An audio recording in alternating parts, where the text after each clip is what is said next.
summer, The whole week. the whole what has been happening.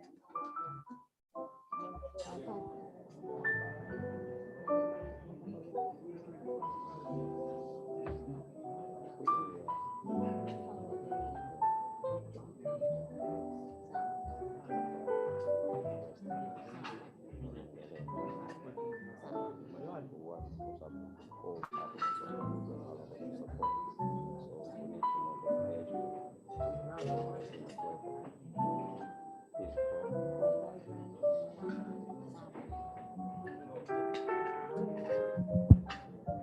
Hello?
Good morning.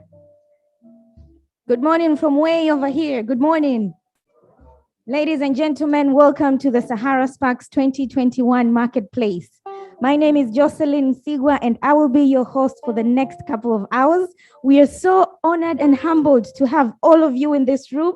We are very excited about our audience that is participating virtually. This is Sahara Sparks 2021 with the theme Future Reimagined. I just want to take a minute and highlight the wonderful week that we've had since the 25th of October. From the very start, we had the roundtable discussion at Serena, and it was a brilliant discussion about the future. And the key takeaway was that the future is now, and it is in our hands. We had a line of different sessions in the afternoon, the blockchain session. We've had a great workshop with UNFPA about innovation, the workshop for development in the corporate space. And we've even had a series of events about the fintech investment. We've had an event articulating about AR and virtual reality. We are still very grateful to our partners that we've partnered through the week. There's been brilliant discussions about the future of skills. We've had sessions about legal tech and the tech space in Tanzania. Exciting discussions. Remember to follow up these discussions on the Sahara Sparks YouTube channel. They are all there for you. You can watch them today, tomorrow, next month, or 2022. We're very happy and humbled to have you here today. So I don't want to bore you. It's the marketplace today. And we have different people in the room. We are very thankful to our partners. Can we please hear it for all our partners? Let's please give them a huge round of applause. So after this brief introduction, I would love to take a moment and appreciate those who came on time. We acknowledge and we respect that. We are we are a little bit behind schedule, but we promise we will be able to finish on time. Ladies and gentlemen, I want to bring to you Jumanne Tambalike for the keynote opening. Karibu Jumanne. Yeah, I'm not doing any keynote. I'm just going to say which startups are here and which investors are here. There are so many good people to talk about investment in Tanzania. I'm not one of them. Yeah, so before we start, we expect the number of audience to increase. So please, if you don't mind, if you can fill the seat in front of you so that we leave the behind seat for others who should come later. And I know Tanzanians, we are very humble. Labda tunadhani kuna waziri au nani anakuja kukaa hapa. No. Ideally, they were struggling where to put these coaches, so they just put them in front. Please, so let's fill the front seat. Ili baadaye watu wasio wanakuja wanapita kwa mbele hivi haitopendeza. And please don't be afraid of the sofas. By the way, usije kaja labda sofa ndo za investors. Yeah, so please sogeeni mbele tafadhali. Yeah.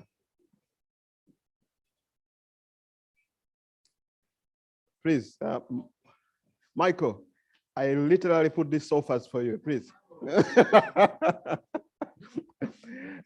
Okay, so I literally have to force people to use the sofas. I'm afraid people are still coming, especially the startups. So if you don't mind, please use the sofas. Oh, I'm not starting.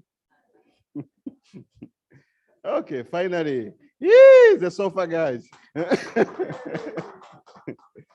Umar, there's still one seat remain. One sofa, perfect for you.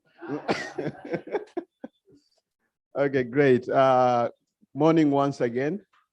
We are humbled and honored to have you here again, and I'm seeing some faces. Oh, we've been with those guys like the whole week. Maybe they took a leave or something from their offices. So tunashukuru sana, and we really appreciate you spending time with us, attending all the events. We had conversation up to late night yesterday on corporate innovation in Tanzania. We talked with the likes of Nguvu from Vodacom, a lot of insights on how corporate can adapt innovation. All these conversations are happening under the hashtag Future Reimagined. So if you want to track this conversation in any social media platform, just use the hashtag Future Reimagined. I'm again humbled and honored to have you here. And today ni kama kijiwe cha kahawa au baraza au mgahawa, where we will be discussing on how are we going to address challenges that are related to financing our startups in Tanzania, because it's a very important discussion. Some of the innovation ecosystem pillars, they work. I think we have a significant number of innovation hubs.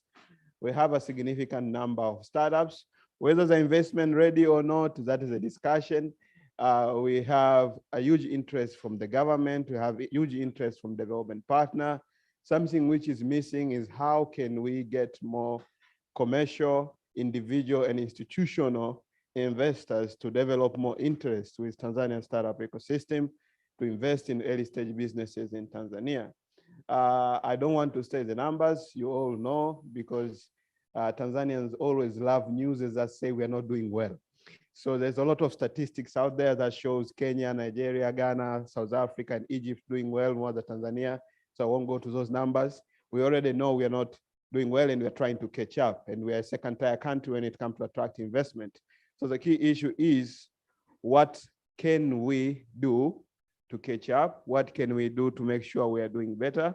What can we do to make sure we're leapfrogging? And when people speak about investment coming to Africa, and then Tanzania pop up somewhere there at the top, alongside the kings, Kenya, Nigeria, Ghana, and South Africa. Excuse me. So that is what we are looking to achieve. There'll be a lot of interesting conversation happening, so I don't want to waste your time. I'll go through very quick, excuse me, on our deal book. This is our deal book for 2021. There's another deal book for 2020. And the deal books, these are open platforms. I can see Funguo. I know there's some other people will be soon looking to do investment in some of the startups and SMEs. So we will make all our deal book publics so that they can see the pipeline and whether they can decide whether they want to invest in these businesses or not.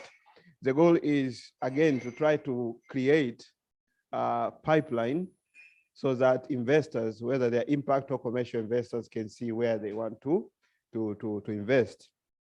You might ask us then, how is Sahara making money out of this? That's another discussion, don't worry. So again, this is our deal book for 2021. For those who have received our emails, today we have 2 marketplaces.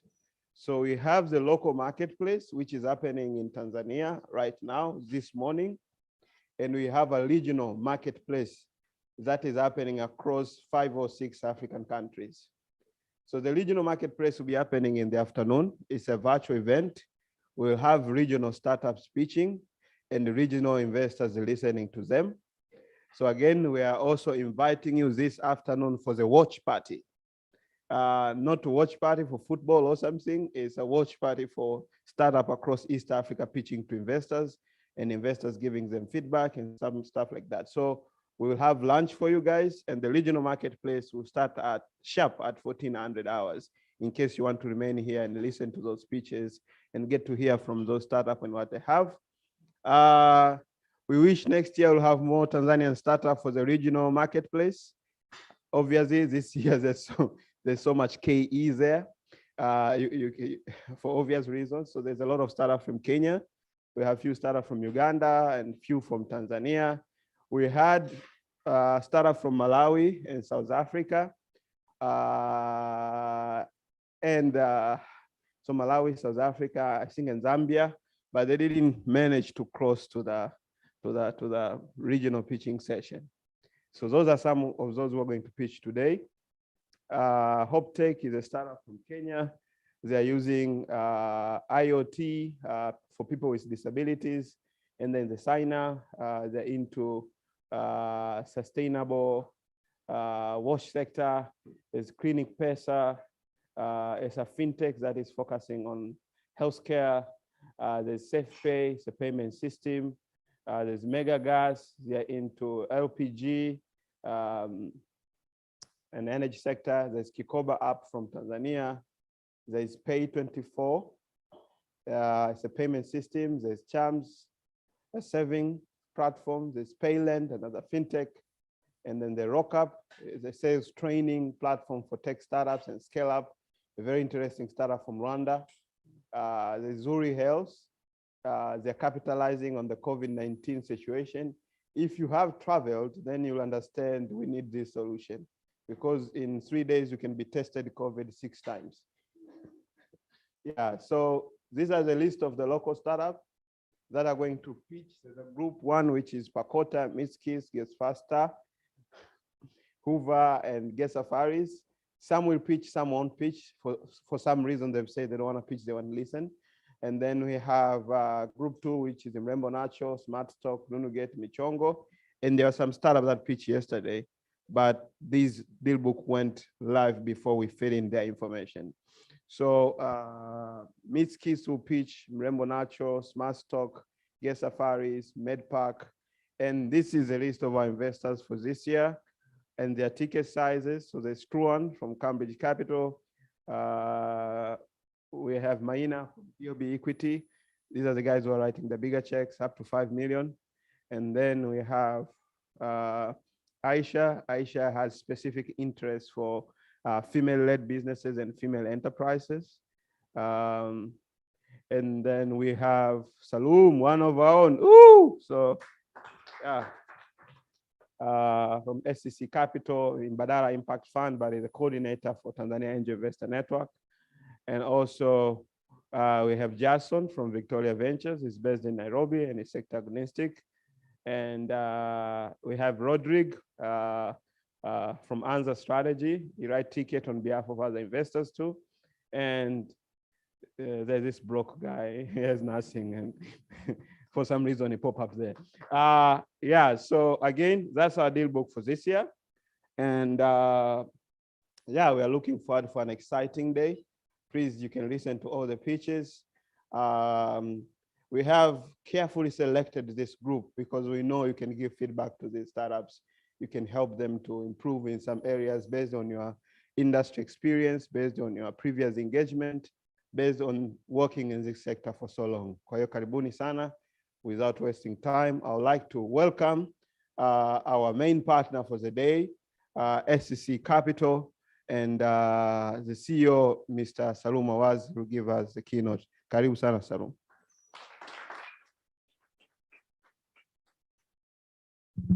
Thanks, Jumanne. Good morning, everyone. It's not a keynote. It sounds very official. I don't know, maybe a few talking points. Yeah, so my name is Salum Awad from SSC Capital. I think Jumanne introduced me already. I've been working in the finance investment industry for 11 years now. So our work as a company is 4 areas. So we do investment banking, we do private equity. So now the good news is we have finalized our first maiden fund, which will start investing next year. We set up the angel network as well to see how we could tap some of the financial resources locally. And we're also going into crowdfunding. I have a few things to share, especially in the context of the so-called, the theme of SPACs, Sahara SPACs this year, future reimagined. If you want to reimagine the future, we also have to reimagine the enablers for us to get to that future. So it could be policy, maybe someone can talk on that. Could be infrastructure, someone else could talk on that. And could be finance, which I can share some insights around that. Because if you don't have enough supply of finance into the market, all these innovations that will take you to the future that we want to imagine will remain to be just on the paper. So I think it's very critical for us to dwell into that. And I've been hearing some of the discussions for the past 4 days. And one of the things I've heard some of the startups talking about is, complaining about lack of local funding. Some say we don't have enough local angel investors in Tanzania. We don't have many local funds. That's why we are not funded. So I want to disown that argument. That's not the fact, actually. For a company or for a country to attract more funding has nothing to do with how many local angel investors you have in a country. Because I tell you one thing, fund and money in general tends to do 2 things. One, goes to places where it is attracted, and it stays where it is treated well. So that's the way it works. That's the way the world of finance works. Even the markets where you see a lot of funding goes to, in the quarter 3 of 2021, the last quarter, total funding for startups in Africa was $1.6 billion. 65% went into Nigeria. It was not because there are many local angel networks in Nigeria. It's not because there are many locally formed funds in Nigeria. It's because the country's position itself to attract more funding. That's the way it works. So the question is not always about the supply of money. It's much more about the demand side of us attracting money. So I just wanted to say that. Another thing I think Jumanne said here, we always talk about the negative headlines about where all this money goes. It's true. 85% goes to 5 countries across Africa.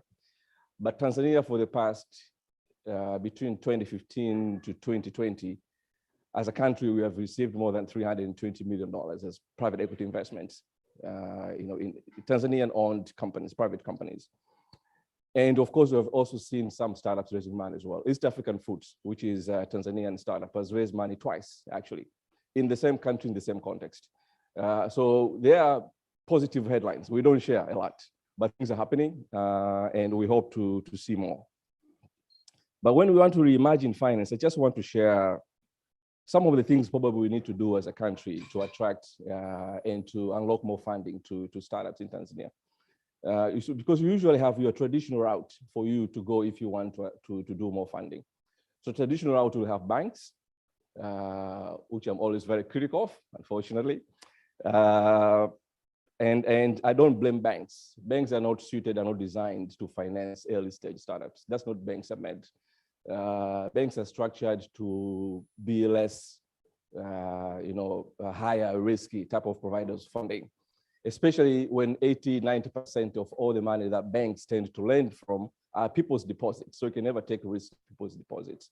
And banks tend to be highly regulated with central banks. So they're not, again, in a position to test new ideas with people's money. You get it? So you always have to reimagine what sort of financing do we need to look at, which are ideal for type of innovations that we want to promote. And that's where we have to have a lot of innovative way to finance. So one of the things I think for me, I want to put corporates on the spotlight. So we have been talking about corporates to participate in the innovation space, which is a good thing. Seeing NMB, opening up its APIs in the sandbox that they shared for startups, which I think is a great thing. Vodacom, I think, already did that. And many other corporates trying to work with startups. But for me, I think corporates can still do more when it comes to finance, especially in financing companies that have some sort of alignment with their strategy as companies. We see many corporates doing CSRs, and I'm always very critical of CSRs. I don't think they make sense, and I don't think they make any impact. So if you ask me, I would say, if a company has a budget to say just 2 billion shillings, which is hardly $1 million for CSR, how many startups with an average ticket size of $200,000 can they finance, which will add value to the company? Do you understand? Because with what we call corporate venture capital, which is a $120 billion industry globally, what you do is the company, the corporate now will invest in your startup for two things. One, because your startup will help the company reach more markets, serve better its customers, and probably reduces the cost of doing business. So let's just have a very simple example, NMB. So NMB is expanding. This is one of the two largest banks in Tanzania, which is a good thing. Maybe they're struggling in some areas to have more profitability due to the cost of acquisition, for instance. So instead of NMB investing a lot of money for acquisition for a customer, they could use a fintech that has a platform that will reduce the cost of acquisition and increase the profitability of NMB while investing in that startup. So one is NMB will become a shareholder in the startup, so there's a financial logic out of that. But secondly, it will also help NMB grow its strategy and continue to be a most profitable bank in Tanzania. Did you get it? So that's what corporates can do. And this is not like a theoretical instrument. This is the instrument which is very common in other markets. There's Google Ventures, Microsoft has corporate venture capital arm and all that. So I think this is one of the areas where corporates can just sit down and see how much can they do. If a bank has more than 300 billion shillings as profit, I don't know how much we can allocate out of that money to finance startups that can add value to the corporate itself, and of course, create more jobs in the market. That's one. Secondly, angel investing. So we set up the angel network in 2018. And I'll be honest with you, it's been tough. Why? Of course, humanity doesn't want to talk about challenges. Unfortunately, we have to. It's been tough because I think, first of all, we underestimated the challenge. So for me, being an advisor myself, I have clients. So they come to me, they say, Salom, you know what, I have $300,000. I want to invest this money, build a portfolio for me. I have $500,000. Whatever all the money that they have, I say, okay, where do we put all this money? So we end up putting all this money in our financial markets, which is very small, unfortunately, if it's the stock market, if it's the bond market.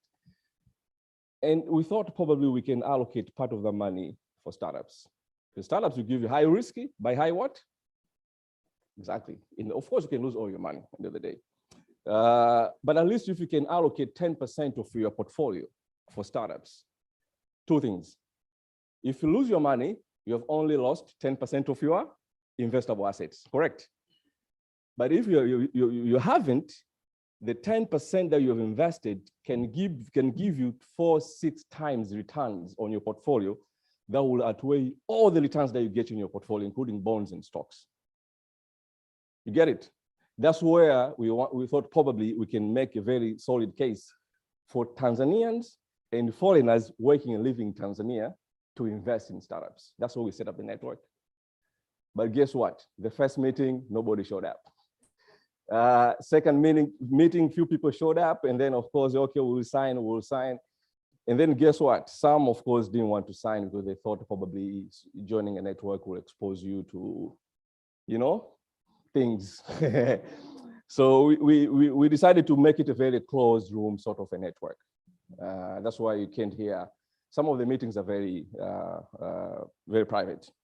But the other challenge that we met, which I think is the most critical, is the thinking around the assets that they want to invest in, because majority of people that you want to attract as angel investors have made money in traditional businesses. I've said this several times. So someone has made money in manufacturing, you have made money in transport and logistics, traditional, having probably 100, 150 trucks. So asking these people to invest in this type of companies and changing the whole mindset and thinking about this new type of assets becomes very challenging. So it's a learning curve. So you have to build a lot of education and awareness for them to become angel investors at the end of the day. So I call upon anyone who wants to join. You can go to ten.co.tz join, because for you to be an angel investor for us, you just have to be willing to cut a check off to invest at least 10 million shillings, which is $5,000 hardly. Because the idea is if we can have 10 of you, we can invest in one startup that is raising $5,000. So it's as simple as that. And of course, the angel networks are still struggling across Africa, unfortunately. I think it's the same narrative. So it's a long-term game. We still have to build more education and awareness for people. And don't worry about disclosures and everything. Thirdly, is the issue of the role of government. I have to put the government on the spotlight as well. I think the government has a huge role to play when it comes to financing, leave alone policies. I think there are resources which we can tap, we can redefine, and we can restructure from the government coffers and use it for startups. And of course, this money there, the government has more than 40 funds. I think some of you know. And altogether, I did some numbers last few weeks. They have in excess of 336 billion in terms of assets under management. These are outstanding loans. And unfortunately, the majority of these loans have NPLs more than 50%. More than 50% of these loans are not paid back. So I said, you know what, maybe we can convert some of these debt funds into equity funds. And what the government will do is don't manage the funds, because the government can hardly manage commercially driven funds, if you know what I'm saying. So I'd say, you know what, the government can allocate out of 336 billion shillings. Let's allocate maybe 50 billion out of that, and let's make it as a fund of funds, and let's invest in smaller funds managed by commercially driven fund managers to invest in startups. So I think Jumane knows about that. We already pitched for that. So hopefully if the government will buy into that, we can have, because at the end of the day, the government can play a role, not just as a funder, but as a catalyst to grow homegrown fund managers who will invest in startups. Okay, so that's which I think government can do. Risk sharing instruments. This is another thing probably I think we can look at. And of course, we now have some of the players in the market who are trying to do that. So there's UNCDF, which is a good thing, good work. There's Funguo, which is a new initiative coming to the market. So I think some of these initiatives draw a lot of donors' money, which to me, I think, I'm not attacking anyone, but grants don't have the incentive to build entrepreneurs, long-term scalable entrepreneurs. But grants can de-risk these entrepreneurs to attract private money. And that's where we see the role of blended finance come into play. So I think UNCDF and Funguo should play a bigger role on how we can use some of these funds to leverage and to unlock private money by de-risking some of these startups, which tend to appear very risky initially from private investors. Another thing which I think is important, even PASS, we had some discussion last time about PASS. PASS is doing well as a loan guarantee fund, but it guarantees agricultural loans against default risk with banks, which I thought probably maybe it's about time they also have a section within PASS that will guarantee angel investors the first loss when investing equity in early stage startups. I think that's where PASS can also play a huge role instead of just providing a guarantee for agricultural loans. Two more things. One, accelerators. So we have accelerators, incubators, put all them together in hubs. I think hubs have a huge role to play, not just in creating the right companies and investable opportunities for investors to do that. Because I tell you one thing, we have been raising for a fund for 18 months. One of the challenges that we have been facing is initially we set a fund as Tanzanian focused fund only, and that has been very, very challenging. Especially when it comes to pipeline and showing opportunities which are already in the market. So you had to expand to be much more as an East African focused fund. And if you're not careful, you end up with the same stats 10 years time once you liquidate the fund, where probably 6-7% of the money goes to outside Tanzania. So I think accelerators can do a lot of work in terms of, actually with blended finance, you don't usually just use grants to guarantee a loss to attracting more private money. You can also finance technical assistance using grant money in an area where private money will easily come into play. So I think those are the areas where accelerators can work perfectly with donors' money. But on top of that, I think accelerators is about time now to be commercially driven. Everyone is setting up a hub as an NGO to attract donor funds. There's nothing wrong about that. There's nothing wrong completely. Don't get me wrong. But I think we need to have accelerators, hubs, incubators, which are commercially driven, set up by entrepreneurs, for entrepreneurs. So the likes of 500 startups, the likes of CV for Africa and such things, which I think add a lot of value. And within them, they can have very small micro funds for seed funding. So when a startup graduates, you can at least cut small checks of 5K, 10K, which can put them into speed to be ready for an angel investor to come into play, which I think in most cases is very difficult to do. So that's with a lot of accelerators. So accelerators don't just set up hubs, set a small fund within these hubs that can at least cut small tickets when these guys are graduating. And lastly, I don't know, we don't have any people from the universities here, but I think tertiary institutions have a huge role to play when it comes to in the funding landscape in Tanzania. We speak of universities to support us with research and technology transfer and training and reskilling and all that, which is a great thing. But universities have a very great opportunity to do what we call endowment funds. And endowment funds, I've talked about this before, can have a huge role as an institutional investor to invest into funds that are investing into startups. And just give a very simple example. The University of South Africa has an endowment fund which is in excess of $300 million. And of course, what you do is, as an endowment fund, you give that fund to a fund manager, and the fund manager probably will go into traditional assets. They want to invest in bonds, stocks, and all that. So what you do is you just put a condition that, we set up an endowment fund, and maybe 20% of that fund will go into startups. And which startups? Of university graduates who are graduating. Because last time I was at Mbeya University Science and Technology, where we have, I think we were there. I think Juventus also participated into that. You have all these innovators who are graduating. So where are they heading to? So they have built all these good innovations, but they are not funded. They go out, you know what they do? They'll probably sign up to another hub. But if the university was well structured with an endowment fund, they will probably invest into some of these graduates who are graduating. And at the end of the day, not only will these guys grow, but the universities will also earn when these companies do well, and will sustain these universities in the longer term. Thank you.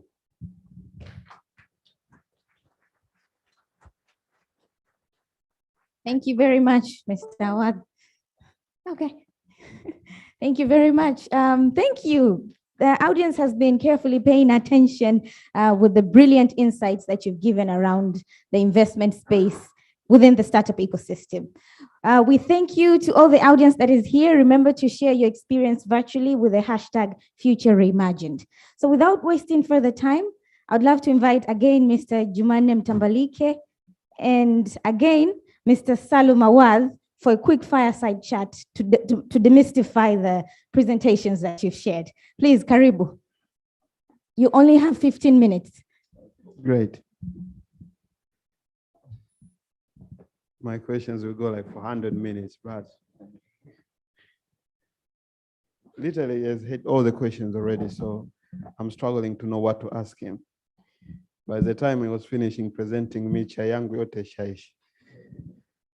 Madini ni mengi kuliko chai tulokunywa. Thank you so much, brother. That was very, very insightful. And if we are people who actually listen and take action, that's all that we need to do to unlock this ecosystem. Like he has said it all. He said what accelerators needs to do, what university needs to do, what the government needs to do, what the private sector and the corporates needs to do to unlock capital in Tanzania. So, Alum, that was very, very exciting. I have some very selfish personal questions. The first one is, I tagged you into an image on Twitter a few days ago asking you, can we do this? So what's the role of public fund in all this equation, social security funds and the likes?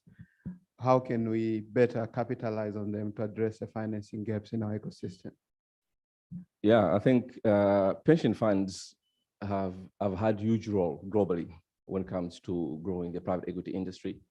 I think there's a time when pension funds globally accounted for more than 40% of all funding into private equity funds as institutional investors. So they have a huge role because usually pension funds sit on huge piles of cash. Unfortunately, that money is risk averse because it's pensioners' money. So you don't want to play with pensioners' money, trying out new innovations. And by the time the liability is mature, you can pay pensioners their money. But there's a way you can do that because pension funds, I worked in a pension fund myself before. So what you can do with pension fund is you can allocate a small portion of their portfolio for risky assets because they are allowed to do that. Pension funds are allowed in Tanzania to allocate, I think, up to 5% of their portfolio into what we call unlisted equities, which is usually, you can try it out. So I think pension funds have that role to play. Unfortunately, for now, as we speak in the context of Tanzania, we cannot do that unless we do a few things. One, we have to change the regulations that guide pension funds to invest. Because pension funds, when it comes to investments, they are regulated by central bank. So they use central bank regulations when it comes to investing. And the regulations simply say you cannot invest in venture capital as an asset class. So you cannot. It says like that. Yeah, clearly. Okay. Clearly. You cannot do that. But in other markets, you can do that. In Kenya, Rwanda, Uganda, they're allowed to invest in pension. So the idea is simple. What I'm saying is, today, if Sahara Ventures want to set up a fund, you'll need institutional investors to invest into your fund. So one of the potential sources of funds of these institutional investors is the pension fund. So you go to NSSF or PSSF to ask them to cut you a check. So what would happen is they might look at your proposal and could look interesting. And they're allowed to do up to 5% of their portfolio to invest. So if a pension fund has more than $3 billion worth of assets, like NSSF, then cutting you a check of, say, $2 million for your micro fund should not be a problem. But they cannot, because the central bank says, no. Because what Jumanne is setting up is a venture capital fund. The regulations, you cannot do that. So one thing we need to do is we have to change that regulation. That's one of the areas that we have tried to do many times. Secondly, I think we are moving into the right direction with the pension fund industry in Tanzania with SSRA, which is a regulatory authority. Because what happens now, the practice is pension funds invest directly from their internal investment departments, which I think is not a great thing. So the best practice is for the pension funds to hand over their portfolio to fund managers who will invest on behalf of the pension funds. So the SSRA, which is a regulatory authority, one of the things it was doing was registering new fund managers who would invest on behalf of the pension fund. So these fund managers are the ones who would allocate these assets to fund managers who are probably investing into startups. Unfortunately, it was also banned the past 5 years ago. So it's another area where we need to it was banned? Yes. Okay. It was dissolved. Dissolved. I don't know. Okay. Harry, which is the right word? Which is the right word? It was dissolved, which is the right word, Harry? Because it was defined. Okay. Yeah, so that's where we stand. If we can address those two issues, I think pension funds can play a critical role in supporting investments into startups. Wow, this is interesting. So someone used to ask me, what's the problem of Tanzania? I think one of the biggest problems was socialism. Don't quote me on that. I have a lot of mentors that I respect and they're purely socialist. Yeah, so we see in countries like South Africa, actually the government take an active effort to incentivize private sector to invest. with things like Section 12J that creates some sort of incentive for private companies and corporates to come in. Do you think if something like that is set in Tanzania, it will incentivize corporates to actively engage in the ecosystem and invest in startups? Sure. I think one of the major issues that we agree with me, many companies and private investors tend to look at before they make any investments in any country is the tax regime, correct? So if you have so many taxes and as high, and then that area tends to be less attractive. And then of course you have less and less investments by any other means. So what you do is the government can do that. One is to look at its tax structure and provide incentives in areas where we think are critical in unlocking, especially employment for youth. If you have close to 1 million youth entering the job market every year, I tell you, the economic structure in Tanzania cannot provide jobs for 1 million youth every year. It can't happen. So the only thing you can do is to support these youth to have their own businesses. Entrepreneurship is the way to go. And of course, that's where the role of funding comes into play. So if the government can think in that way, and I tell you, if you finance one startup, chances are this startup fund will also hire 5 other youth, correct? It's unlikely for a young person to hire someone like myself. Yeah, so the youth can create jobs for youth. It works like that. So if we can do that, I strongly believe that we can change that. In Mauritius, for instance, if a venture capital investor invests into a startup, that startup, which is VC backed, will be exempted from taxes for the first 5 years. You know why that is important is because the VC will be able to recoup its investment quickly and exit that investment as compared to other markets. And for that reason, you attract more VC investors into that market. So I think the work which is currently pioneered and done by Startup Association is a great work in terms of pushing for the Startup Act.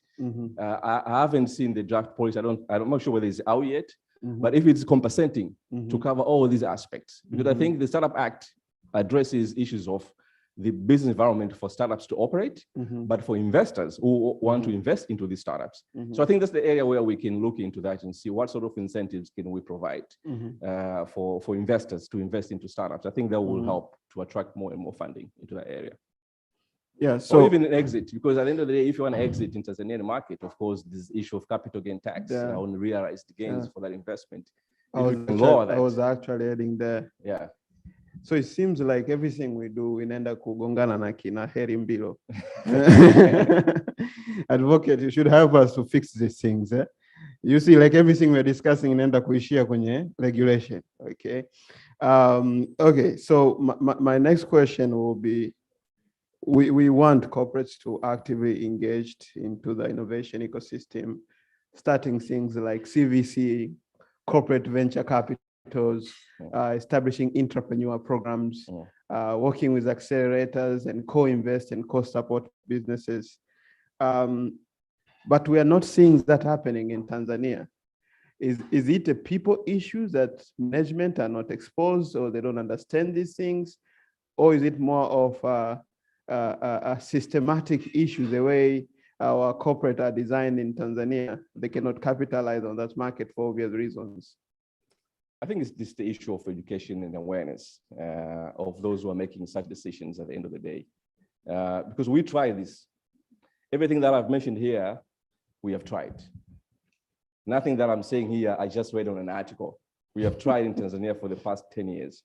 And I tell you, when it comes to corporate venture capital, you have tried that with more than 4 corporates. And of course, same issues that come up. Probably one will be very positive with that. Another one probably won't. So I think it comes down to the team that within the corporate structure that has the final decision to decide on which route to go.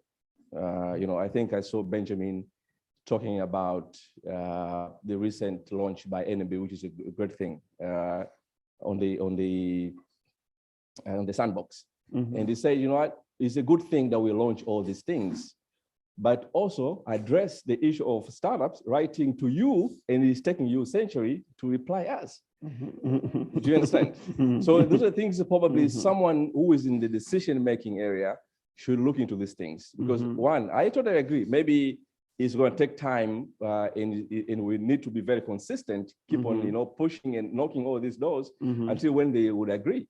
But I think it takes one corporate to decide to do this, because in Kenya, Safaricom did that. Yeah. So Safaricom has a corporate venture capital that is very active in Kenyan ecosystem. So I think we need to just take one of the corporates to do that. If it works well, I'm sure probably there will be a learning lesson for other corporates to jump on board. Okay, let's change gears a bit. So Mbwana Ali, the co-founder of Savannah Fund, he has this favorite saying, which is very interesting. The problem with Nairobi, everything happened in Nairobi. Like if you pop up in Nairobi right now, you will see 100+ individual or VC firms or AI firms that are supporting startups. We used to have 3 or 4, and then again, DOB equity exit from Tanzania. Yeah. So what should we do to bring those guys to Tanzania? And I will ask this question to Michael also from Cried & Co. Like, it's just very difficult. When it comes to times like this, you're trying to look for local VC firms, local angel investors, and then that reality bubble comes. Yeah. Shit, we have to do something. Yeah. So what needs to be done? Maybe from the regulatory perspective, from the government perspective, but also from the market perspective. What should we do to encourage more private equity funds and venture capital funds to establish their presence in Tanzania to address funding gaps in the local ecosystem? I think it's not always the policy play, if you ask me. Sometimes I think we just need to think differently. Those who are involved in the whole ecosystem. Because when you see more investors investing in Kenya, it's not necessarily the question of policy, as you clearly put it, is the availability of opportunities for the investor to go there. I'll give a simple example, DOB Equity. We're here, I think, past few weeks ago. And it's not just them. We have hosted a couple of VCs coming to Tanzania to search for opportunities. So a VC can stay in Dar for 1 or 2 weeks and leave without getting into any potential interesting opportunity. And if that's the scenario in the ecosystem, then don't expect that VC to set an office here. Yeah. It doesn't make any commercial sense. Yeah. So if you have more and more opportunities in the market, I tell you, more and more funders will come in. And if they have to travel frequently to look at these deals, guess what? They're going to set up offices. And it's like that. And I tell you, there are areas where money has gone, not necessarily because of policy, just because of opportunities. People investing in DRC, brother.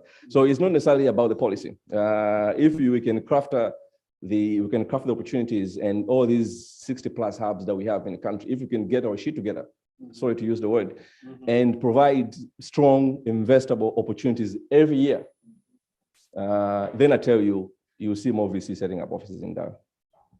Wow. So, which takes me to my next question. So Funguo and all others, the NCDF and all those other guys are coming with a lot of money and there's no pipeline. Should they go and put their money in Kenya? So again, we are laughing, but these are not laughing matters. Yeah, true. Because again, it's a conundrum. Yeah.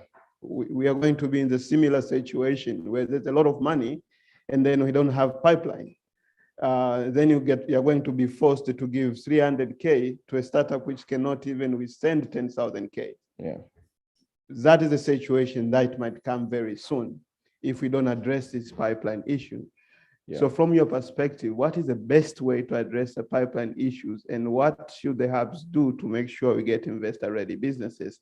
We've been trying to do it, but one thing which also I think people should understand is very expensive to get an investor-ready business, even one. And that's why most of these programs, whether it's YC, whether it's 500 startup, immediately they write check, 75K, 100K for the startup to get investor-ready. So sometimes you find people telling hubs, you need to create startups that are investor-ready, but in order to create a business which is investor-ready, you need them to have meetings with Salum Awaz, which is not cheap, you know, because they need to get advice. They need to be advised on their financial models. They need to be advised on their go-to-market strategy. They need to be advised on how to engage with a commercial investor, and it's not cheap. So it becomes a chicken and egg thing. So what's the best way for us to be able to balance between demand and supply, so we don't find ourselves in a situation there's a lot of cash and there's no one to absorb it? True.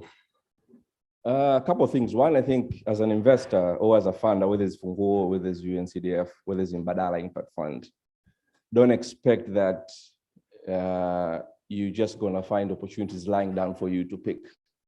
So you have to be heavily involved in creating these opportunities, which I believe one of the components of, if I can speak for Funguo, because I was part of it, one of the components is to support the ecosystem. Correct, Joseph? And the idea is to enable the enablers to give you the opportunities that you want finance. So I think that's very important. So you have to embed not just funding. And I think you'll see, not just in Tanzania, actually, many other African markets, a lot of VC funds now set up a technical assistance unit, which is actively involved in providing enough opportunities for them to invest. So for us, for the Mbadala Impact Fund, for instance, part of the way we have structured the fund, we're going to have an acceleration program for investor readiness initiative to see how can we build our own investable companies. So I don't come back to you if you cannot give me the opportunities to invest in. So we're going to have to create the pipeline ourselves. So that's one area where funds or investors have to be actively involved in that. Secondly, I think that's where we can actively use the grant money. Don't give grants to startups. I'm sorry. Give grants to people who will give you investable startups where investors will invest in. Wow. Okay. That's a very good suggestion. I think you should. Tough call. The startup will take you wrong. You'll be trending on Twitter very soon. I'm telling you, man, tell me which market in the world, not just in Africa, where entrepreneurship was grown from grants. Tell me which one. And I give $100 now. None. Markets grow from commercial investment, brother. People who can take risk. People who understand the business. People will give you the money and also mentor you and coach you to make sure that that investment grows in value so I can exit the opportunity. That's when you grow value. That's where you grow companies. That's how Facebook grew. That's how Google grew. That's how you're going to grow the next unicorns in Africa. Not from grant money. Grant money can be used effectively to support the ecosystem, to give you a bigger pipeline of companies where investors can invest in and where VC funds can set offices in Tanzania. Oh, I'm taking notes. I hope they are too. Okay, yeah. So, yeah. No, after this, you'll have your chance. Yeah, you comment and ask questions. No problem, Umar. Umar is asking to argue. Okay, so the role of innovative financing model. So we are seeing right now, for example, in Nigeria, my good brother Adoye AGE has started the Future Africa Fund. And then you have the Micro Traction, you have Jim Chu with Untapped. These are all new ways to finance and addressing the financing gap in Africa. And they're originating from what I call the first generation founders. Founders who have exited and make a lot of money themselves, and they're trying to address the financing gap. I think Andron should do this in Tanzania. Even though I can't blame him, nobody helped him to reach there. So what is the role of this innovative financing model that are popping up across the continent? And do you see we can not copycat, but replicate and learn from some of them and start some of our own in Tanzania? Sure, especially we want to see how we can redesign the Future Africa model for the Angel Network. Oh, wow. Yeah, now that we've been struggling, so what we're trying to do now is, I tell you, one of the ways where we have struggled with the Angel Network is we have members. I think before you continue, we are assuming people understand the Future Africa model. So maybe you should tell a bit about the syndicate financing. Yeah, so exactly that's what I explained. What they do is a syndicate. It's almost like an angel network. But the difference is and that's where we want to head to, is when you join that syndicate, if you join a traditional angel network, of course, in many parts of the world, there are no any membership fees, like the way we did. You think that will be a catalyst for you to sign up more members, okay? And then once you have an opportunity, a traditional angel network is once you have the opportunity, and then you would invite all these angel investors to listen to the pitch and make a decision whether they will invest in these companies or not. And it's not working. So what we want to do is with the Future Africa model is you join the syndicate and you pay to join.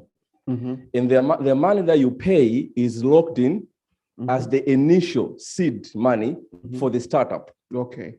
For other investors to co-invest. Okay. So that's the way it works, and that's the way you want to do. So it's as simple as that. That once you have you have 10 members or 20 members, each one when they are joining in, they pay $5,000. Okay, and then you have 50K. And then once you have that money you have locked in, so nobody has access to that money except yourself. That money will be invested in a startup that you have secured, and then you will now attract other investors to add up, or existing members to add additional funding to that startup. So that's the way it works. So you lock in the money before you call them for an opportunity when it shows up, which is proven to be a failure, unfortunately. Yeah, so thank you so much, Sam. I can go, Josephine should kill me. I've blasted all the minutes and I still have like 20 other questions. So I'm not gonna ask, I'll stop here. We can catch up over coffee or tea. Sure. One thing I want to announce, we want to actively next year from Q1, Q2, organize series of marketplaces. And as Sahara Venture, we have made it intentionally to address the pipeline issue in Tanzania from next year. Good. So every quarter we'll be organizing marketplaces and demo sessions for startups, and we're going to present them to local investors. Whether they're there or not, we will present them. True. Yeah, so that is our plan. And we're looking to strategically work very closely with SCC on that. Sure. Yeah, so I'm opening up to the audience, just 3 questions so that we move to the next panel. And please don't tell a story. If it's a comment, just say straight, this is my comment. And if it's a question, just ask it straight so that we save time. We are so behind time. Yeah, so anyone with a question? Umar, do you want to start to argue now? So I'll start with you. Thank you. So I think we need to understand when we talk about startups, there are diversity of the focus. There are business-oriented startups. There are developmental issues startups where Salom will not ever go and invest on those ones. That is definitely. And we need to understand there are some preliminary initiative. Actually, Salom was talking about common shared values to the corporate. This was a 2009 concept, what I presented to CRDB. That is 2009, I remember. How can you use your CSR as an opportunity to do that? So to me, I think the most important part is there is a role of the grant fund, but it depends on how the output and the focus of the grant fund is. I'll give you an example. Out of the fund that we invested in the grants that was in Tanzania, I don't know who has done a study to understand how much grant has been in Tanzania to support innovation since 2009. It's a lot, is it? But it depends on which focus you want to get in. And the most investment fund has gone into the upper end. We brought in the equity financing, matchmakers. This is 2009, and they cry the same like what you're crying now. There's no anybody to do it. So if we go back and look at preparation of the pipeline, to me, that's the most important part. And I can tell you honestly, if we have the best innovative ideas in the pipeline, Salum mwenye atakimbilia na atagombana, kwa sababu there will be so many people to come. There was an Indian angel investors came in Tanzania. There was an Alan Rees came from South Africa. There were so many came in, but we have gone into the upper end. And this is again to Funguo and the UNCDF. We should rethink on, instead of also going to the upper end, redesign into the lower end part where these pipelines that are talking about are in place. So that is one. But secondly, we have failed, honestly, we have failed to influence whoever we want in the government to support us in one way or the other. Again, these incubation centers we are talking today, we are not in any policy, but people took risk to do that. And there was a lot of blames when we did this. And if you want to go to corporate and tell them, you have to do that, at least we should have a concrete something to show them. Because if we go where the ideally, CRDB will not do that. So to me, I think we should invest into, first of all, we should not generalize the types of the startups that we are talking about. The business focus, for example, I will wait for these ones. And I will ask the numbers, to be honest. When these guys are coming to present projections, I will ask the market assessment, I will ask those guys, and this is what he's going to do. Okay? But when you look at the other area, una HIV, so, and most of these apps are focusing on the development of thinking side. That's where the challenges will be in place. So I think we should not have the general conclusion. It's like what you normally say, hey guys, why should you go to university? Start a business. It doesn't mean everybody should start a business. Some should go into that line and the others should go into the line. How do we do it better? Let's look at the analysis of the startups. Which one have now 3 products, tangible products that are ready to be financed? So that's the area I think is important. Yeah, so Umar has it 2 questions, 1 remain. Anyone with a question? I think because they're coming on stage. So some of those issues, I'll speak them here. So this session, thank you so much again. Can we clap for Solomon? Maybe I can say one thing. Oh, okay, yeah. okay. Before that, you can do it again. So one thing, when it comes to why is the pipeline issue very critical? Ask any VC that you know, that you work with, or if there's any VC in the room, will tell you that. On average, it takes 86 companies for a VC to invest in one. Mm-hmm. So the ratio is 86 to 1. Mm-hmm. So imagine if you want to invest in 10 companies, if you use the same knowledge, 60, how many do you need? 60 or 70, roughly. So you need 160? 100, almost 100. For you to invest in? In 6. So imagine how many startups do you know that are investor ready come to the market every year in Tanzania? And look at the numbers, how many will give you 10 companies for you to invest in to appear on the list of the 10 most funded countries in Africa. So that's where we need to work on. Let's build more companies. To me, I think it's not a question of always funding. Mm. I've heard people talking about there's no funding. I tell you, there are no companies to invest in, enough companies to invest. I know some people are building great companies, interesting. Maybe they're too early for some of the investors to invest in, or maybe they have not got it right. Another thing before I finish, and I'm sorry if I'm going to hit anyone, it depends on, we do all these demo days and pitch sessions, okay, which is a good thing. Who gives the feedback to the startup founder? What type of feedback are you giving this founder? So I tell you, don't just invite anyone to listen to startups when they are pitching. I'm sorry to say that. Because it depends on who is advising this. Otherwise, you see the same startup appearing in demo days every day.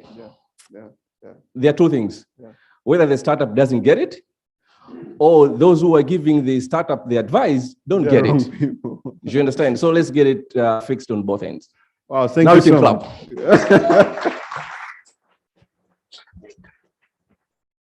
I would have told you to drop the mic, but we have very few of them. Yeah. So.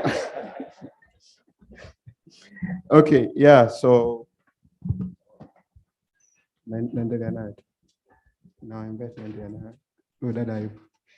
So we have a bit of a technical crisis. Our moderator, she sent us a text, and unfortunately, she's not okay and she has to travel to Nairobi. So whether you like me or you hate me, I have to continue to moderate. But because of time, I'll be very, very short. So our next session, I would like to invite on stage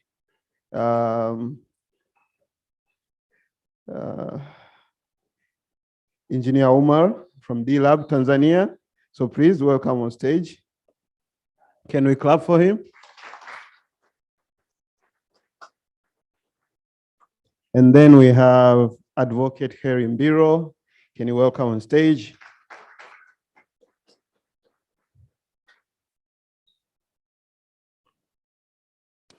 And we have Mr. Rodrigo Msechu from Anza Strategy. Rodri, can you come on stage, please?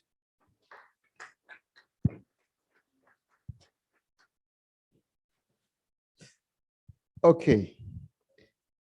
Anyway, I'm going to stand. I'm very young, don't worry. I can stand all day. No, we should adhere to the social distancing thing, so. I can't get the big seat. Don't worry, that's your seat. So we are supposed to have Miss Amne Kagasheki from Shikana Group, but she for some reason she was not able to make it.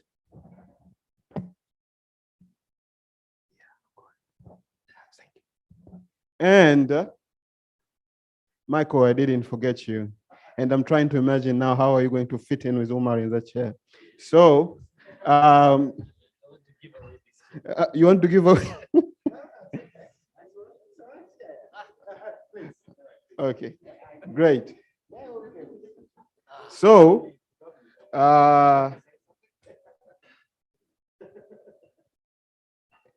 very gender sensitive.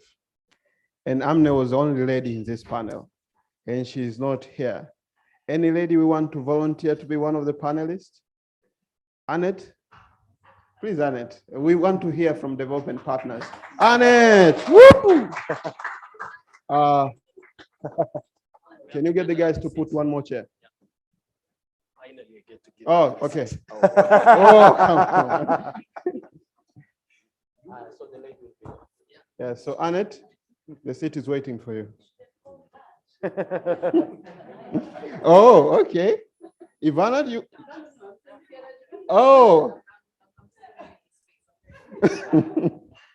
Okay, great. Yeah, I think we feel. So I have two questions for each of you, and then after those two questions, we just wrap up because we're out of time. And it will be built from the discussion with Salum. So there's nothing new, because the good thing about that keynote and the conversation we have, I think literally has covered everything. So we just need to provide our own opinion. So the first question will be your self-reflection from that conversation. Now, the first one is who you are and where you're coming from. And the second one is reflection from the conversation we had. And the third one is whatever I decide to ask you. So the first one is, okay, can you introduce yourself and what you do? Good morning, everyone. My name is Annette Kasebele. I am a policy advisor at UNCDF. Yeah, that's it. Yes, you can pass. Please, Heli, Karibu. Hello. It was too close to me. My name is Harry Mbiro. I'm a partner at Breakthrough Attorneys. I'm happy to be here. Yes. Michael. Yep, my name's Michael Strain. I'm a partner at Clyde & Co, a corporate M&A lawyer, doing deals here in Tanzania, but also across the region, primarily in Kenya and Ethiopia. Omar. My name is Omar from Tanzania. Rodri. Yes, good morning. Does it work now? Yeah. Yeah. Good morning. My name is Rodrigo Msechu. I work for Anza Strategy as a trade and investment advisor. Happy to be here. Great. So you have had the conversation I had with Salum Awaz. So I'll start with Annette. Can you give us your self-reflection from the development partner perspective? What did you get out of it? And what are the things maybe you want to nail down? Thank you, Jumanne and Salum. This was a very good discussion. I think I really like the honest in the conversation, and I think us as development partner, it was good to be put on spot and really to go back and reflect on what role we can play to sort of like push the ecosystem forward. Because I think we have heard it several times from startups and how probably our funding is creating more of tension within the market than helping. And I think hearing that also from other investors, private investors, it really puts us in a situation where we need to figure out how do we work harder to sort of like introduce the blended finance aspect to it to be able to de-risk a lot more companies in the ecosystem. And I think probably one of the areas that maybe we have fallen short is that we kind of like contribute to a lot of ideation that do not progress forward. So how do we design our funding mechanism to ensure that it doesn't end just at ideation? How do we get some of these companies to a point whereby people like Salum and other potential investors could find them attractive within the ecosystem? So I really enjoyed it, and I think it gives us a lot of things to think about and food for thoughts. And particularly if I look at myself, the area that I've specialized on policy and regulation, again, hearing the input from Salum in terms of like how that hold the ecosystem back, I see we have a huge role to play. How do we lobby and influence changes within that space among the regulator? And the fact that we are more of like a neutral partner in the ecosystem, probably we can be able to sort of like mobilize different parties to be able to advocate for change in areas that we think are holding back the ecosystem as far as the policy and regulation is concerned. So thank you. Thank you so much, Annette. And I'll jump straight to Harry. Harry, the puzzle looks like it goes everywhere and then it comes back to lawyers. It goes everywhere, then it comes back to lawyers and regulation. So how do we fix it? And from your own perspective and opinions from the conversation that happened, what was your key takeaways and what are your thoughts? Thank you, Jumanne. To me, this looks like a look in the mirror. Salum touted and touched everybody in the ecosystem. Mm-hmm. If you look at it, the conversation started from policy, infrastructure, regulatory, and lastly, which is important, attitude, the entrepreneurial side of things. Before I go to us as lawyers, because we are part of it, I will go to I like to talk about the entrepreneurial side. We are not ready. Most of us aren't. The way somebody touches down at the airport, how they're received with a business visa tells the country, the person, whether they're coming to an investor-ready country or not. We need to change that. The look that somebody gets. So now let's go to us lawyers. We are talking about a specialized ecosystem that is not traditional law. We do not have enough people into this ecosystem that are experts, that understand what markets means, what venture capital is, what investment funds are. So we cannot have people in the government that can actually create better policies, better infrastructure, if the subset from which they're choosing from is thin in itself. So the study, the understanding of this ecosystem needs to go more. So we need more people that can infiltrate the decision makers, because the decision makers, when you look at it, they do not know. And then secondly, when it comes to regulatory, we need to have more and more sandboxes and more participation, because most of these regulations are made like ostriches, heads in the sand. There's no design thinking. The people that matter, the development partners, the PE and VC people like Salum, are they really invited when we make these regulations, or rather these regulations are being shoved on for usage after very, I'll say partial participation, or maybe rubber stamp. I was in the drafting committee of the TLS, Tanganyika Law Society, for 3 years. And I would say that most of the time we are given maybe a week to give comments about laws that are in the pipeline. So again, regulatory is the issue about exit. Salome has spoken about exit markets. You cannot have a robust PE and VC structure whereby people cannot exit companies as quick as they come in. If you tax more and more of these movements, then you have a problem. So my reflection quickly on that is that let's have more people in, let's train more people, and let us keep on pushing that door, the government, for us to ever sit on the table before these regulations. Wow, thank you so much. And so again, speaking about building communities of investors and people talk about investment, when is the next session for the DA Investors Drink, Michael? Very good point. Soon. Yeah, so Michael's been putting in everything to try to create this ecosystem and this community of amazing people who are passionate about investment in Dar es Salaam. And you don't have to drink, but you can always go there and catch up with some people, some interesting people who are looking into investment. Your perspective, now you've got into Nairobi, Clyde & Co is in Nairobi now. Yeah. And you have seen it all. You've seen it, what's happening in Dar es Salaam, Tanzania, what's happening in Nairobi, Kenya. From your perspective, what are the areas you feel we need to improve and be as honest as possible? No, absolutely. And I think my first observation or comment is, I think let's not beat ourselves up, because I think it's easy to feel negative, because I think what everyone in this room is trying to achieve is actually really, really hard. Yeah. And you know, I understand, because I've seen it. You know, I've been here in Dar for 8 years and understand all of the challenges. And so I think that's the first thing, is let's be positive. Let's be proud of what's been achieved, and, you know, be happy to continue striving to build.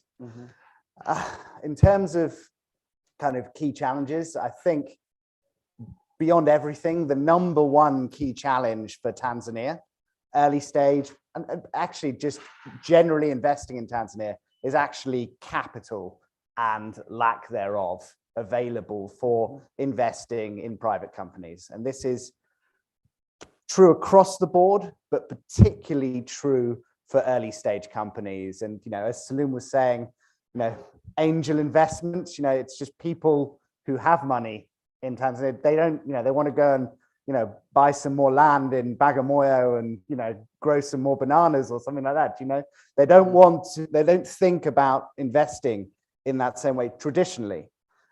So I think there is, so number one problem, capital.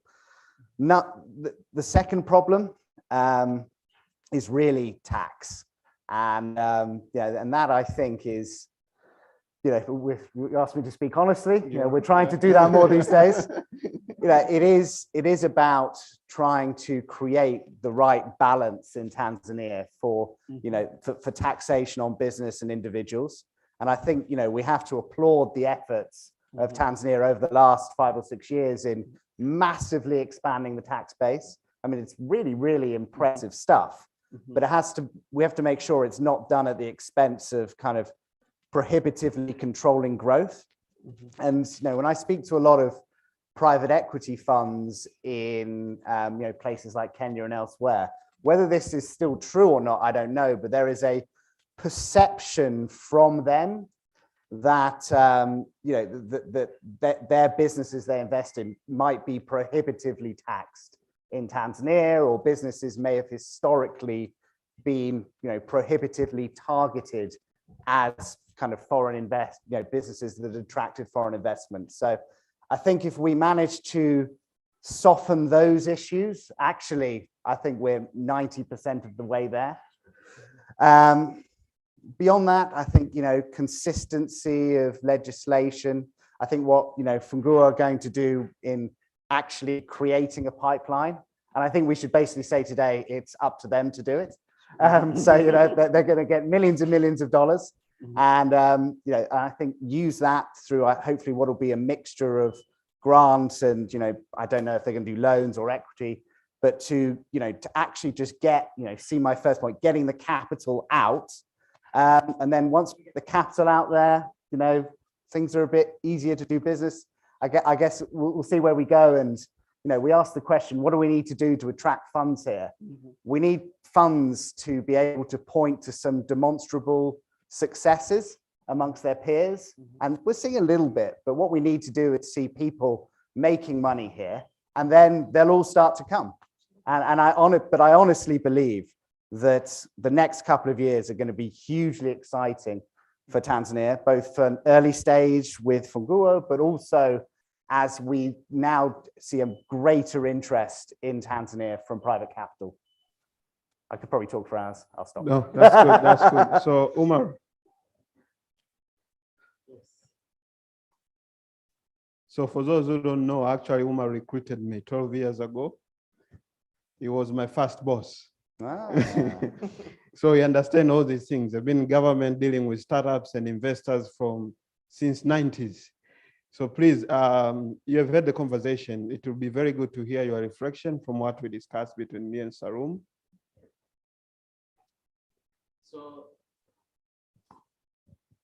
thank you, Jumande. I think we are going to the positive directions from where we are coming from. Salum, Tanzania, there was no Islamic bank. And when I came back from UK, that was my first assignment with KCB to establish Window Islamic Bank. And some bank were looking at us as a crazy people. And you know what next? Everybody jump into it now, is it? And the fully fledged came up. It's not easy, but it needs commitment, and it needs to understand how do you navigate the policymakers and the regulator. And I think this is the core principle of making things happen. I would just sit here and try to ask myself, how many are policymakers here? How many are regulators? So you see, it depends. Your definition of policymaker, you have to work with the government? No, I'm saying who can, what we are crying here, at least they can take internally. So you see, we really need to look at the best strategy to engage and navigate and influence.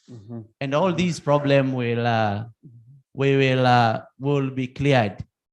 You remember, again, I was talking this, incubation centers, this one, nobody was having an interest before. And now everybody, the policymaker running it because they believe something that can come out. So I think we shouldn't despair, as he said. I'm happy I see the bank now are coming in. I'm happy I see the bank are starting their stuff. I was encouraging them to work with the ecosystem instead of starting their own, but that's the approach they have decided to do it. But I'm sure we are going into the right directions. So how do we navigate all this? So it is us to come and sit down and see, because there are already startups in Tanzania that have come up with something, people have invested, and they are making money. Sindio jamani? Sizipo. So let's build more of that in the hard time and see how we can continue influencing others to come more. And the policymaker always experience, to me, they are not starting. They always laggards. They come later. Yeah. Thank you very much. Rodri? What's the question, Jumande? Your reflection from that conversation. Well, so I work with international companies that are interested in the Tanzanian market. And over the past 4 years, what I've seen is that there's huge potential, but not as many people converting that potential. And so recently we've been working a lot with startup founders to see how can we help them to better absorb this. Now, I think for me, the big issue that we have is talent.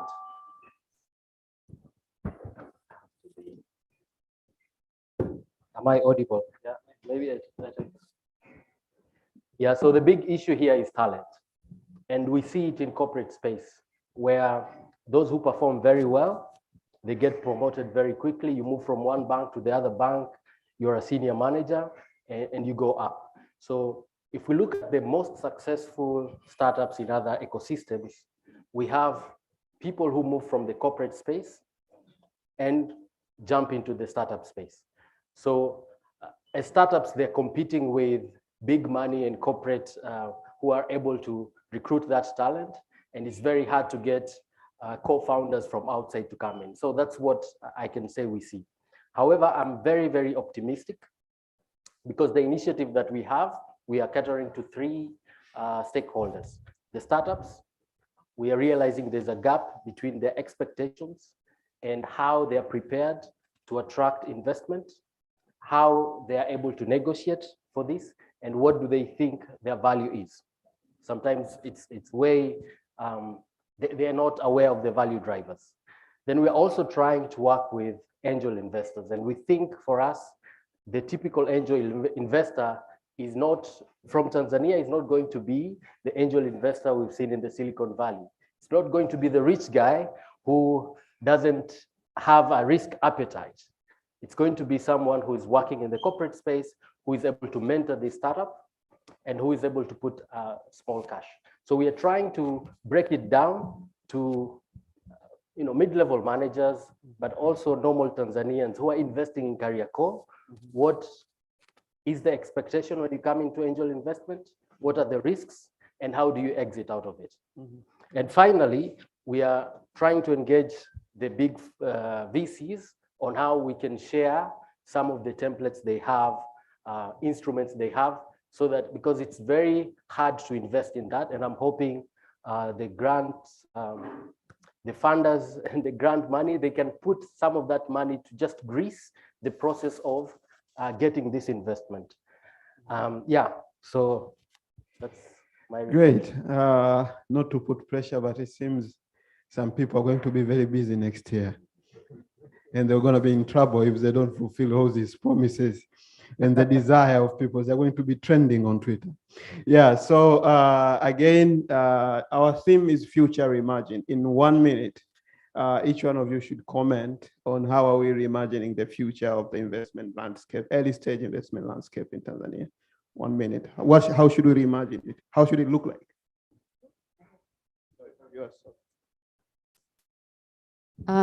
Well, that's a tough one, but I think how should we reimagine it? Probably we have had as a theme throughout the week, we need to collaborate and partner because I think there's still a lot of like silo mentality, either within the hubs ecosystem or the different partners who are funding the same exact things or companies, but we are not really pushing the ecosystem forward. So I think for me, forming those partnership and collaboration is how I would reimagine the future of startups ecosystem. Harry? Thank you. I think for me, I'm imagining a future that the ecosystem in terms of regulatory and legal framework supports startups to the extent that when you look at a goal, you can see a system which is straddled with fiscal incentives that startups can really grow and they can really mature without a lot of these cries. But also I'm imagining a future that is full of positive attitude and investor-ready individuals, as well as companies that they're making. As Salum said, 1 out of 6 or 10, it's hard to get. I'm imagining a future that 50 plus out of 100 are investable. That's the future. Wow. Michael, how are we reimagining the future? Yeah, I think just to build on the comments around positivity, I mean, by the end of this decade, there's going to be 10 million people living in Dar es Salaam. Woo! I mean, we need to, which is a great thing, but it's also a scary thing. Yeah. But I think we all need to be more positive brand ambassadors for Tanzania.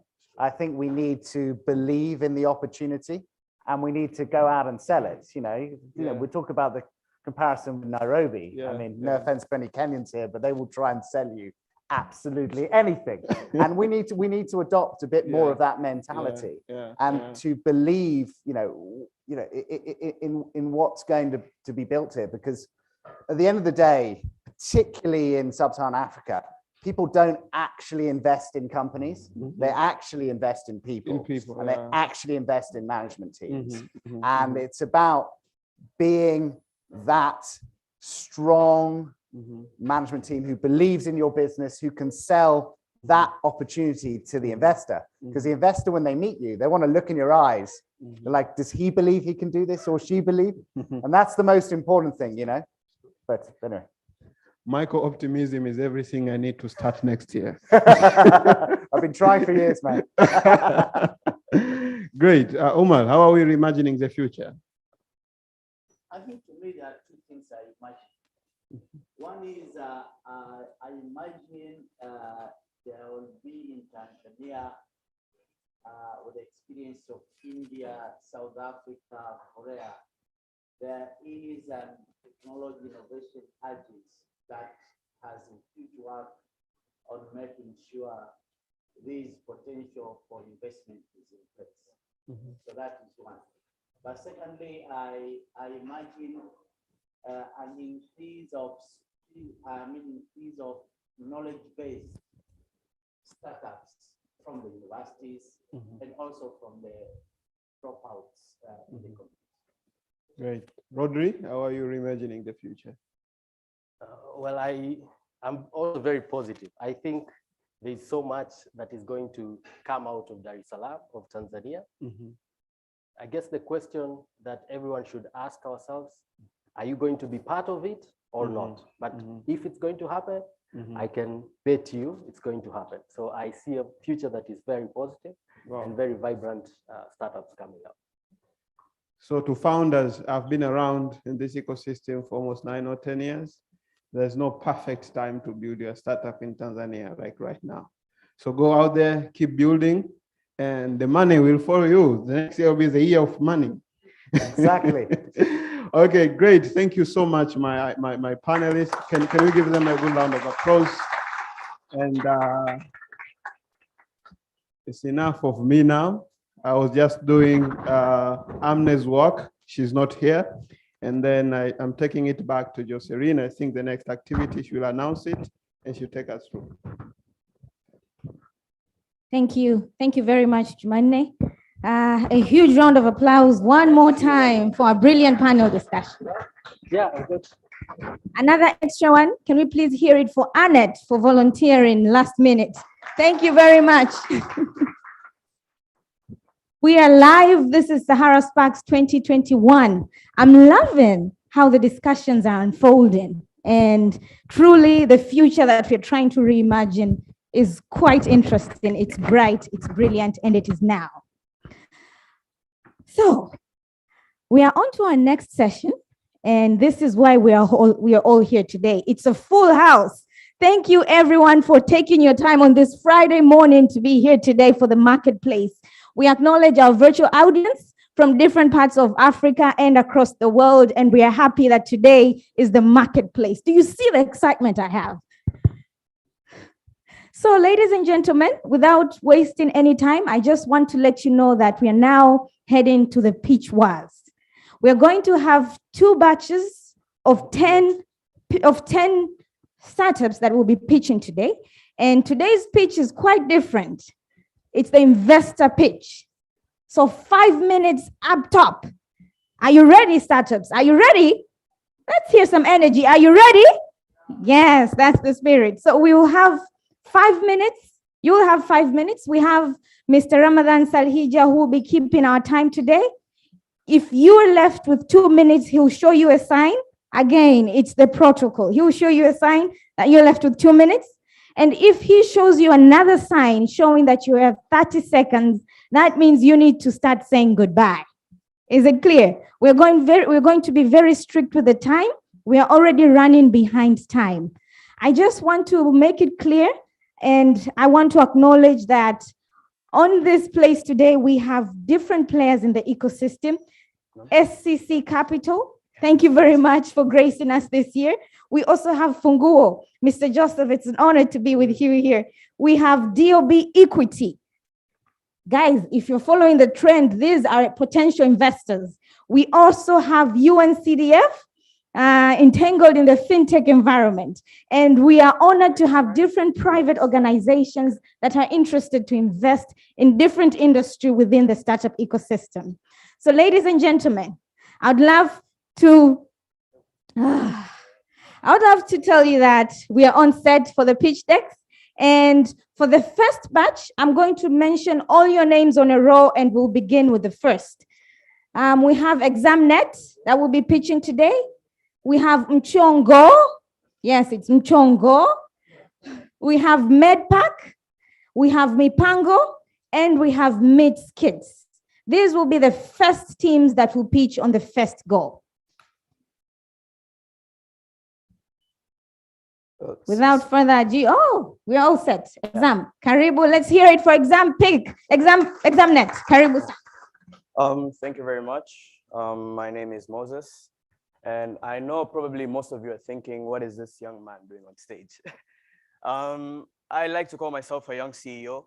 I'm 15, and before I begin, I would like to say that I'm very impressed by the theme, the future reimagined, because I'm pretty sure I thought of around 100 different scenarios of how Tanzania could be better with technology.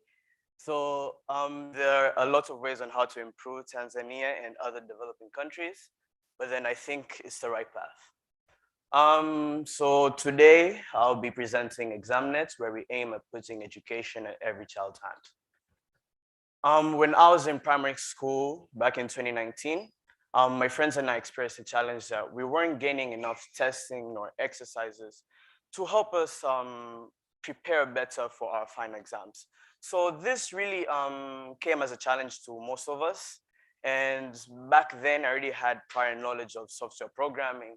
So I thought, why not just create a platform where students and potentially teachers could either connect, or students could gain access to different tests online that they can attempt anytime, anywhere, and gain their scores and corrections. So that is exactly what I did. And we're transforming education by putting it in every child's hand. And we're doing that with ExamNet, whereby ExamNet is a mobile and web app that has various tests for students that they can do anytime, anywhere, and gain their scores and corrections instantly. And ExamNet has been on the market since 1st May of last year on Play Store, App Store, and is also accessible through the web through examnet.net. And through the app, you can gain access to your corrections and scores instantly after completing a test, because we also have uploaded the marking scheme, so the system automatically marks the questions. And we're also supported by NECTA, TCRA, COSEC, TEA, and Tanzania Data Lab. We are also planning to introduce video lectures, digital books, and expanding to other markets. Traction as of yesterday, 28th October, is that we've attracted over 10,000 downloads, over 9,800 users, and over 14,200 done tests. Dropping down to the market potential as of Tanzania itself, is that we estimate to have a serviceable available market of around 3 million students, whereby we don't want to be too ambitious. So we're only going to start with 5% as our serviceable obtainable market, which is going to be 150,000 students. But if we're going to put it in terms of customers, since these are primary students, we don't expect them to have access to either mobile phones nor financing.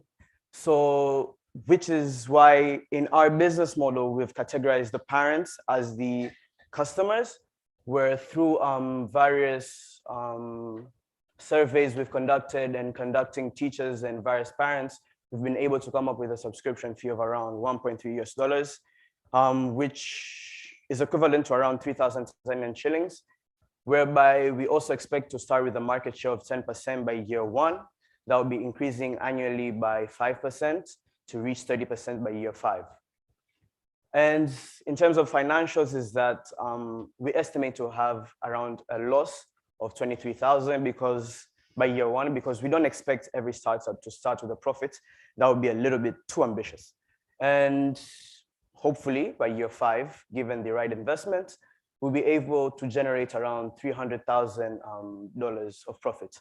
And mind you, these projections are only for Tanzania, but if we are to scale to different countries in Africa and worldwide, these projections might increase. And we also have various competitors, and whereas the biggest might be THL e-learning, but then we believe at Examnet, we have the most competitive advantage, given that we offer what each of these competitors offer, because some of them only offer tests, some of them only offer video lectures, but with Examnet, you can gain access to all of that at once.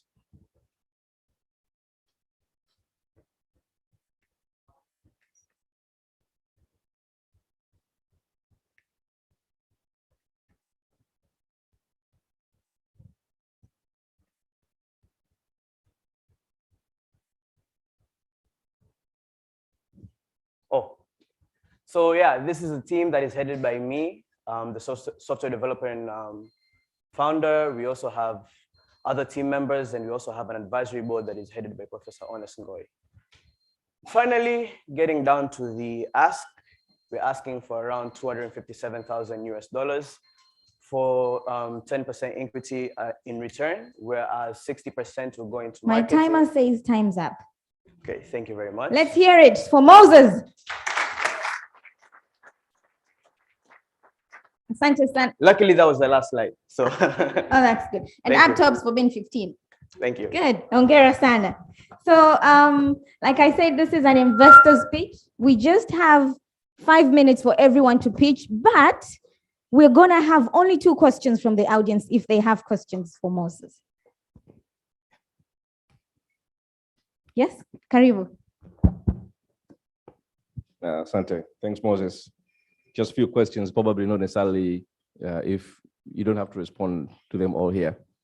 One is just want to know your churn rate on monthly basis. And secondly, maybe I can ask, or you want to go? I want to answer. Okay. Hello. I think it's really hard to actually evaluate the churn rate at the moment, since we haven't started charging. We're planning to start charging at 1st January of next year. So I think after starting to charge, we can calculate the churn rate by evaluating each month's subscriptions.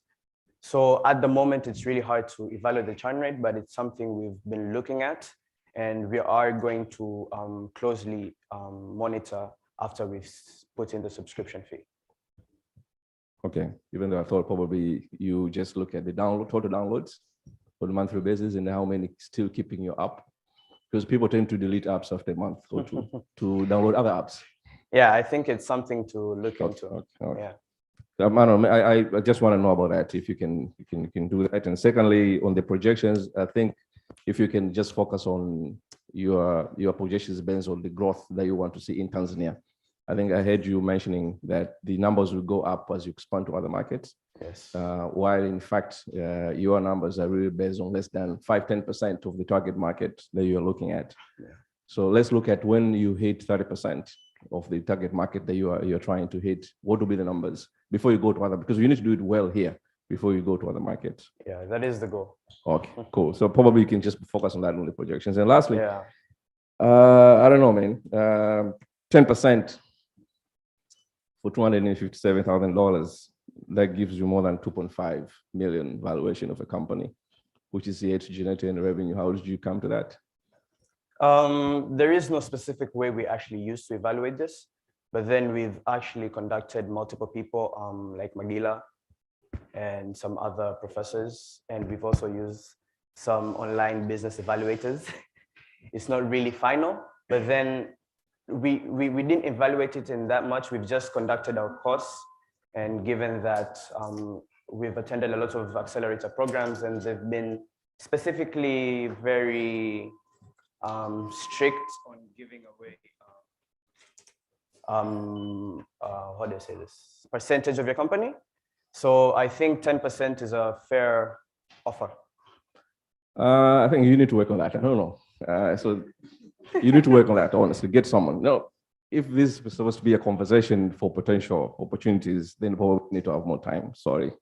I think we need to work on that because, you know, if because $257,000 is not a lot of money. Yeah. You can probably do that from 4 people if they really want to invest in this company, 50K each, or 5 people, largely. But you need to get it in the right way when it comes to numbers. I think you don't have to do that yourself. You don't need to be a financial expert yourself. Yeah. You are an innovator, you're building stuff. Maybe you need to get some help from someone who understands finances and help you with evaluation. So we know that if I give my 50K now, where do I project my investments in 10 years from now? And whether it's really worth investing this company with a valuation of $1 million, where we don't have any revenue as yet coming to the company. So probably it's an area that you need to work on for your future pitches. I totally advise you to put that number and really defend it. You don't value company by asking Magilla. You value companies by using valuation methods which are there, which are acceptable by investors. So I advise you, you don't have to do it now, but get someone that can help you in that area and see how we can get to a pitch that is more investor driven rather than you driven. Thank you for the comment. And since you've been working closely with investors, I think you'll be a very vital person to talk to. So thank you very much. Oh, thank you. Thank you very much. Stop giving grants to startups. Quote Salum Awad. Thank you very much. So just from some clarity, as the pitches are ongoing, for all those who are interested to invest in a particular startup, please meet our coordinator again, Mr. Salhija Ramadan, for co-organizing a deal room for you to meet with the team that has been pitching. Is that clear? You're looking at me kama nimewalisha malimao. Is that clear? Okay, good. So we really don't have time. I would love to call. Thank you, Mr. Salam, for your detailed question.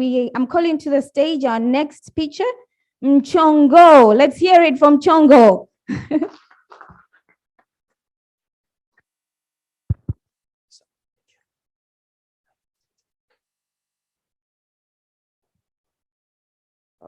I can say I was a little bit nervous. Telling the truth, it makes me less nervous. Hi guys, I am Julius David. Wow, that's too loud. Can we make it lower? Thank you. Hi, I'm Julius David. I used to be a radio presenter for quite years ago. I don't know why am I losing it. Then I stopped working on it. I started working as a communication strategist because I'm multitasking. I can do graphics design, do interior design, do audio production. I do quite a lot.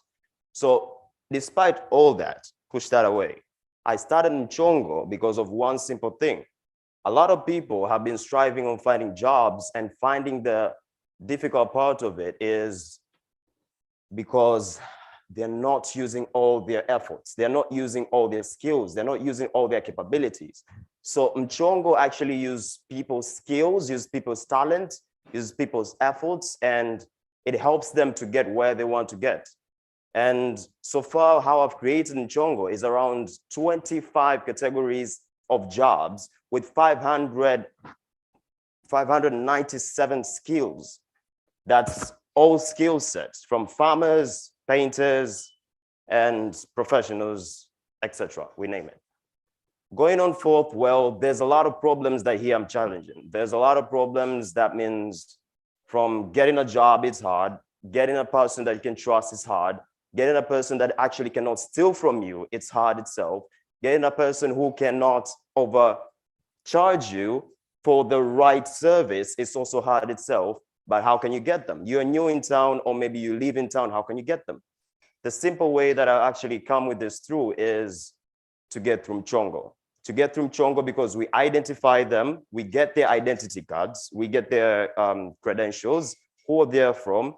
My system is to get through straight up with NIDA, through straight up with the police station, so that they can validate them, to get to know who they are. And we can also make follow-up just in case if something happens, because there's a very big strategic problem when it comes up to service providers.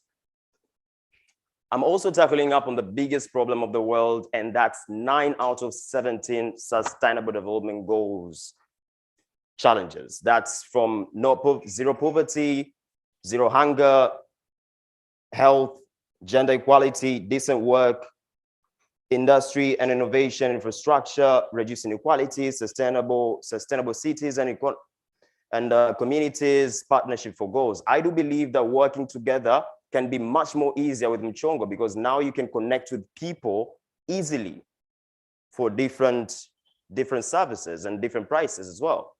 My solutions here, Mchongo, as I said before, you can easily check people, right?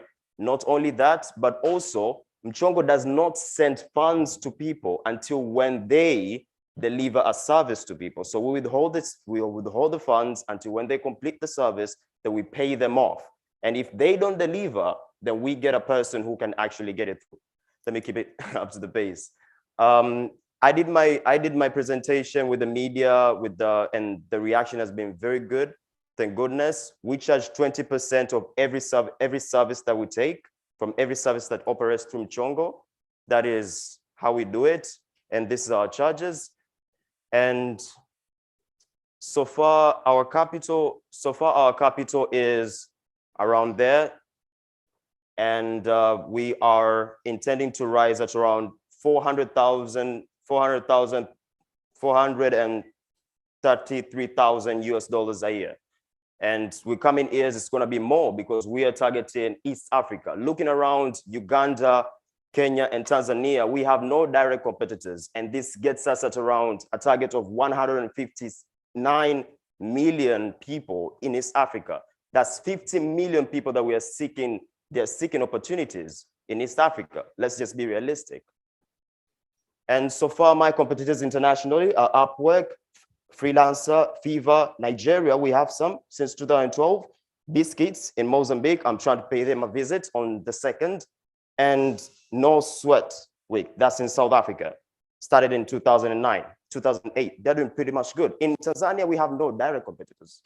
I have 30 seconds, guys. My team is only me and my legal manager. She's quite handy. She has experience in 8 years, and she's doing an amazing job. This is what I'm intending to raise, and I hope we may get there. So far, I'm also trying to look up for shares, register these as limited companies, and I'm ready to discuss it with anyone. Why now? We all know so. Let's hear it from Mchongo. Thank you very much. Any questions from the audience? Can you hear me?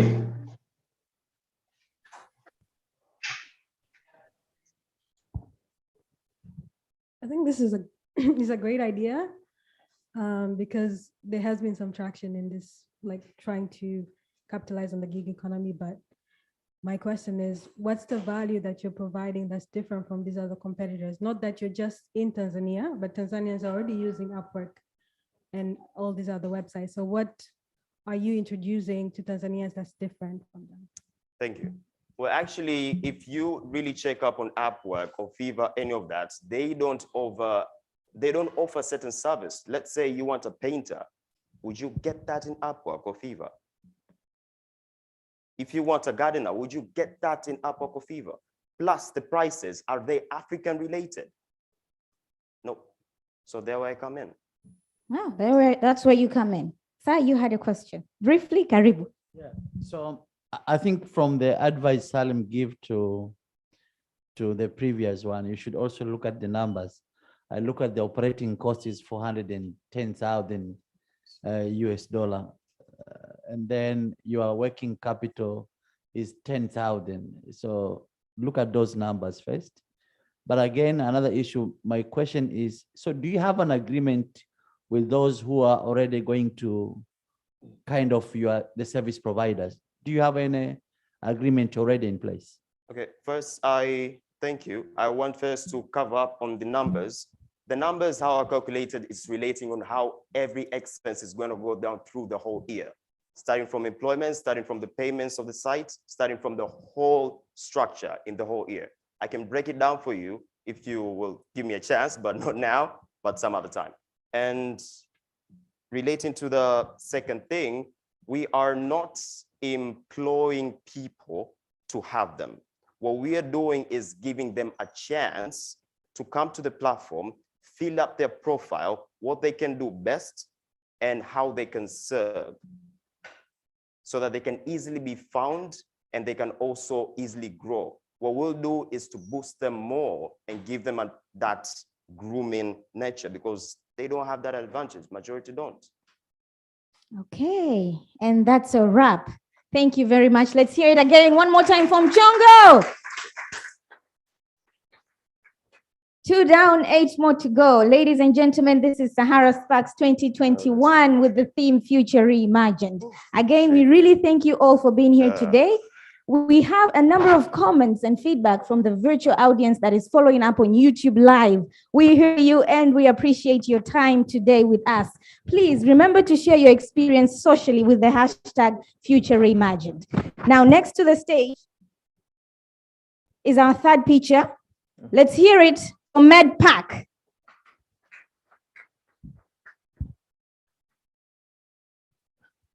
Good morning, everyone. My name is Eric Hezron, and I'm a communication personnel at MedPack. MedPack is a startup company born in September 2019, dedicated to solve health challenges using digital devices just to improve health and well-being to the Tanzanians and Africa at large.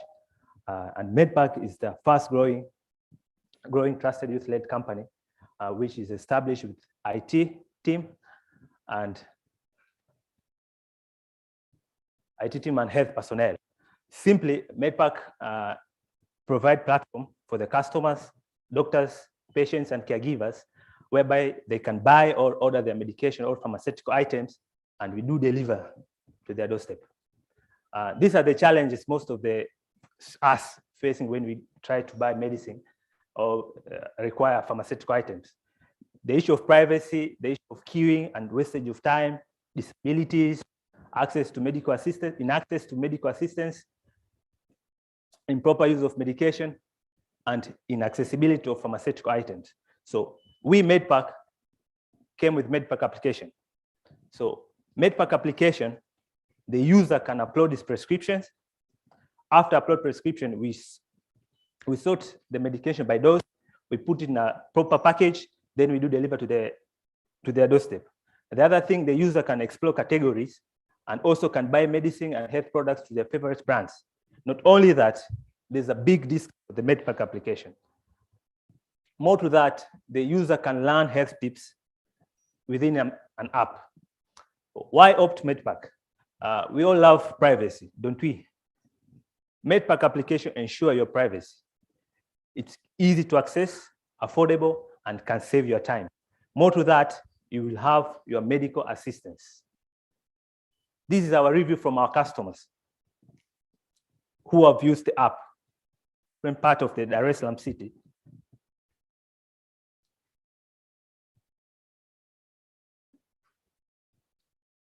Okay, you might be asking how we earn. We earn 15% commission from the partner pharmacies and the brands we make partnership with.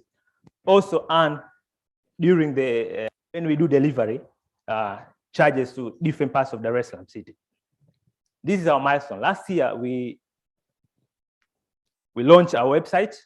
On launching, we saved 200 plus orders, and we did register our company. This year, we have launched our mobile application, and we have served 300 plus order per month. Also, we have made partnership with pharmacies and brands. With that, we are doing research right now to B2B business. Coming to next year and so on, we are planning to scale our business to B2B, and we are also working with insurance companies, whereby we can increase our income. Not only that, we are introducing a package for the ill chronic patients. And also we try to improve our delivery system so that we can cover more. So we are asking for 100K. We are asking for 100K seed fund, so that with a minimum with 10K, to improve our technology, simplify services to allow innovation, that we also, in the issue of marketing, that we will able to build a billion-dollar company. Not only that, in the issue of logistics, we will try to partner with hospital and we do quick delivery. This is the team behind. We have health professionals and IT team, partnership with the marketing team. So let's go digital.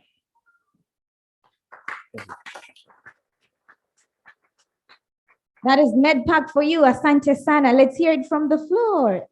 Yes, Salum.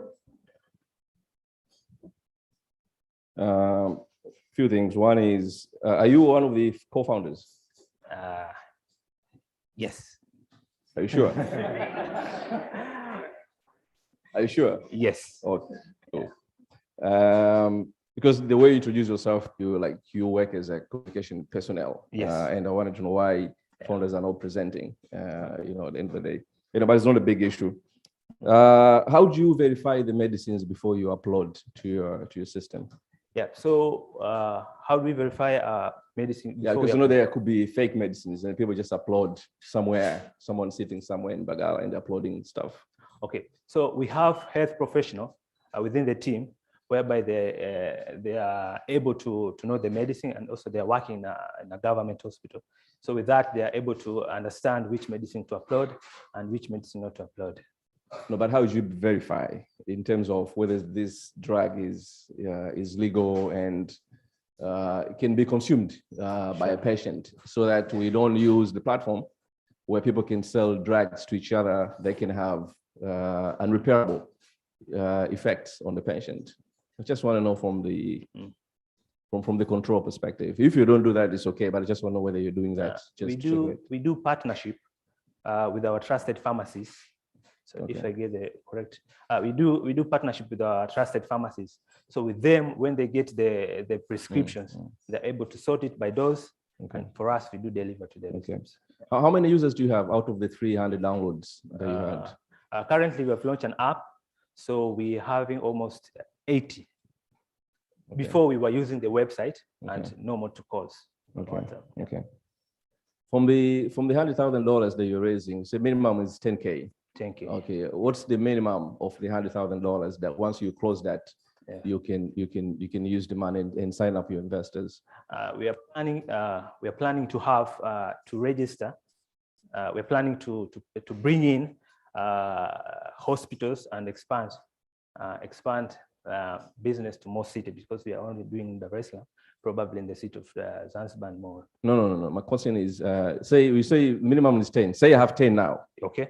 And I can bring 3 of my colleagues to put up 10 each, and they probably 3 of us. Okay. But you're looking for $100,000, and that's 30% of the money you're raising.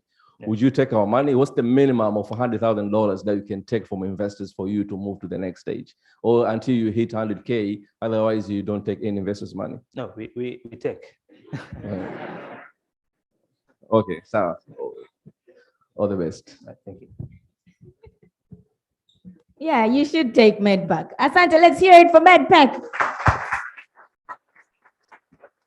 Thank you very much. It's getting quite interesting. And thank you, Salum, for your difficult question. So next on stage, I would love to call Mipango for their pitch. Let's hear it from Mipango.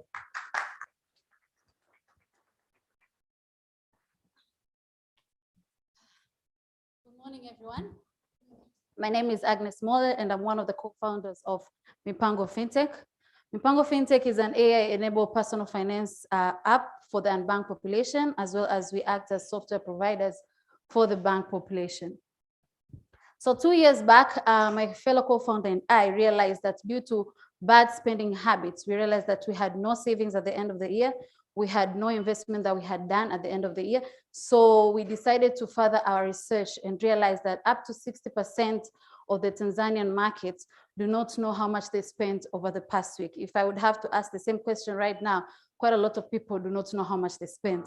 So after we furthered our research, we realized also the financial institutions are aware of this gap, but do not have the tools to address this gap. So hence we decided to build Mipango app. which enables our customers to be able to spend within different e-wallets. These are the small utility wallets that they do create. And they're also able to pay, to make payments through this, through the application, in the sense of peer-to-peer payments and merchant payments. They're also able to get personalized investment opportunities, get spending analysis, which is the very first page you see on the application, get product recommendation, track their mobile money transfers, as well as through the AI robo-advisory, we offer financial literacy. So the market is ready because up to 1.4 billion African population, there's a smartphone penetration of about 250 million, and up to 60 population in Africa, in Tanzania, there's a smartphone penetration of about 19 million. So we have both the B2B model and the B2C model. For the B2C model, we expect to address of about 3.3 million customers by the year 5. And for the B2B model, we expect to at least start working with 7 financial institutions. This is plus the MFIs. So our traction, we launched last year, July 2020, both the Android version and the iOS version. And up to now, we have over 10,000 organic downloads, over 10,000 organic downloads, in which our customers were able to also have the expenses record of up to 800,000. And out of those, we have 56 active customers. And these are the customers that on a day-to-day basis tend to go back to the app and record. And for the B2B model, we are currently in conversations with CRDB Bank, in which we'll be able to provide what we are providing on a platform for their customers through their mobile banking app. And we're in conversation with DCB as well as Exim Bank. So there's quite a couple of competitions in the market that are westernized, but what makes Mipango stands out, it's because we enable our customers to be able to spend through different utility e-wallets. We provide financial education. Our app is available in local language as well. We help our customers to change their financial habits through the advice that we give them. We have product recommendation engines, local market experience, as well as we act as software providers, as I mentioned earlier. So for the B2C model, we do not want to attack our customers only through their phones. So we start all the way from the social media ads and competitions, going all the way to training events and radio advertisements. And for the B2B model, we not only pitch ourselves and have meetings with the financial institutions, but we go all the way to having to let them try our platform freely.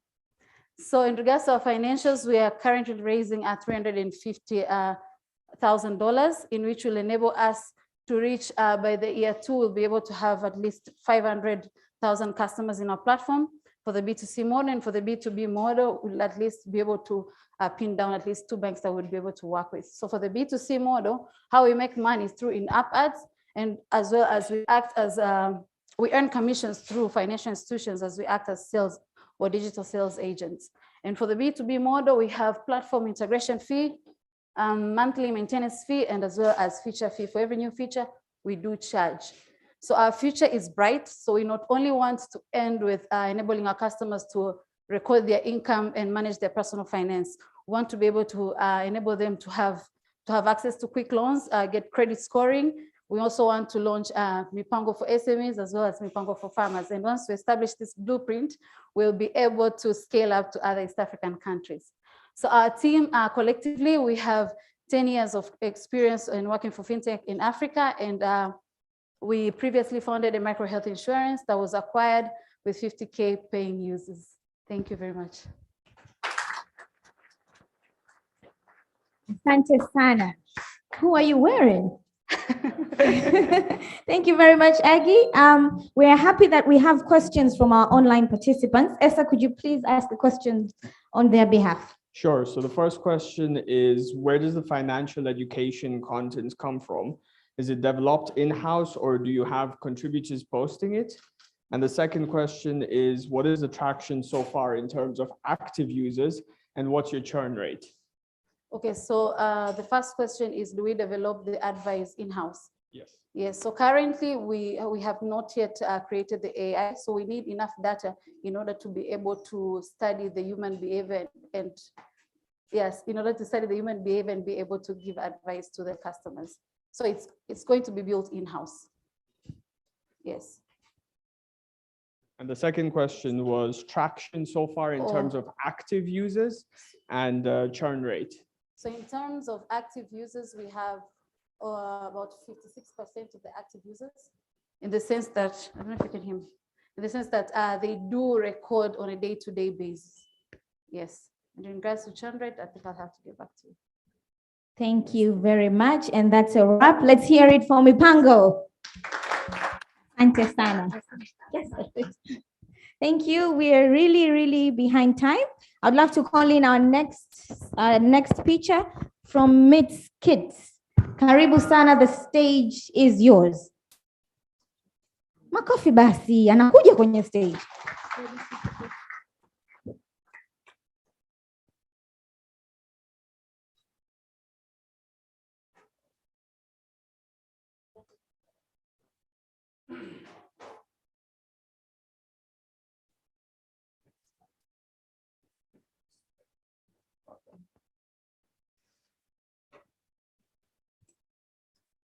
Hello.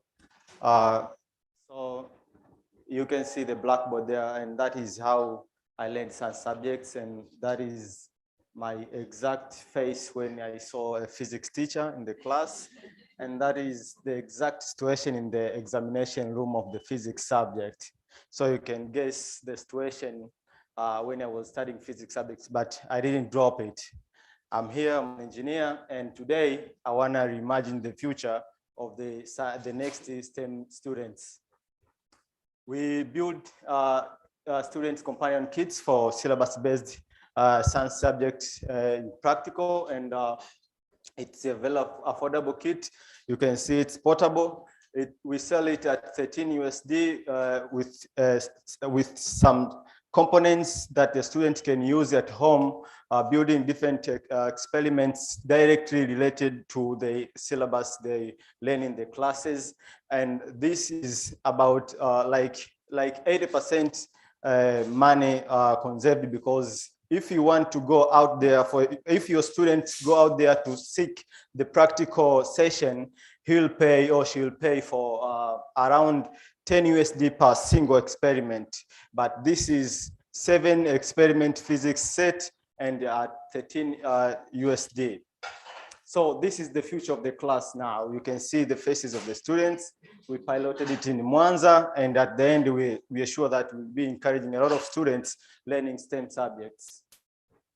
We have different varieties. We are designing the kits according to the classes, class levels from primary school to secondary school. As you can see, the Msingi kit is for Form 4 to for Class 4 to Class 7, and then we have for Form 1, Form 2, and Form 3 science kits that are directly related to the textbooks in the classes, and we are packaging them in the small size so that a student can have them in the backpack when he's going to the school or he's getting back from the school. And there are more than 12 million students that are hungry of these kits, as you can see. And we are currently located at Lake Zone, targeting around 1 million students that can purchase the science kits. Our business model is selling the science kit at 13 USD, and we sell them to parents, organization like Sahara Venture. We are one of our current customer that we sell the science kit for their programs in schools. And also we sell them to students' parents, that the students can have them at home. Our current strategy is typically onboarding the schools so that we can have STEM desk at their schools during the parent visitation or the closure and the opening of the school. So the science teachers convinces their parents to buy the science kits for their kids. We have different key players in the STEM area. The number one globally is Lego. You can see every maker space is using Lego components, Lego tools, but others locally we have Project Inspire, Fierce Electronics, and in Africa we have Dex Technology, but ours are customizable and aligned to the syllabus, and then moreover they have worksheets for students to practice a science lab environment. This is our team. I admire very much this Frank Pascal, the R&D guy, is the person behind the development of the kits because he's a natural scientist, and we are very happy to have him. Also, we have advisors and mentors to help us grow our business. This is our projection. We have already onboarded 10 schools in Mwanza that will be allowing us to have, the STEM desk in their schools for the next year, and we are we are expecting to sell up around 3,000 kits for the next year. We have worked with different stakeholders. We are thankful for this organization that has supported us and collaborated with us to make sure we sell up around 600 kits, and we have already reached around 6,000 students. This is our next milestone. In 2022, we are going to launch them, and then to fully launch the business to go massively in the market. We are asking for 250K funding for the operation, R&D and production expansion, and the marketing and promotion. Thank you very much. Welcome at Meet Kids. Thank you very much. Is that kit for me? If you can buy it. Asante sana, that was Mid Kids. I want to just invite one question from the audience. Yes.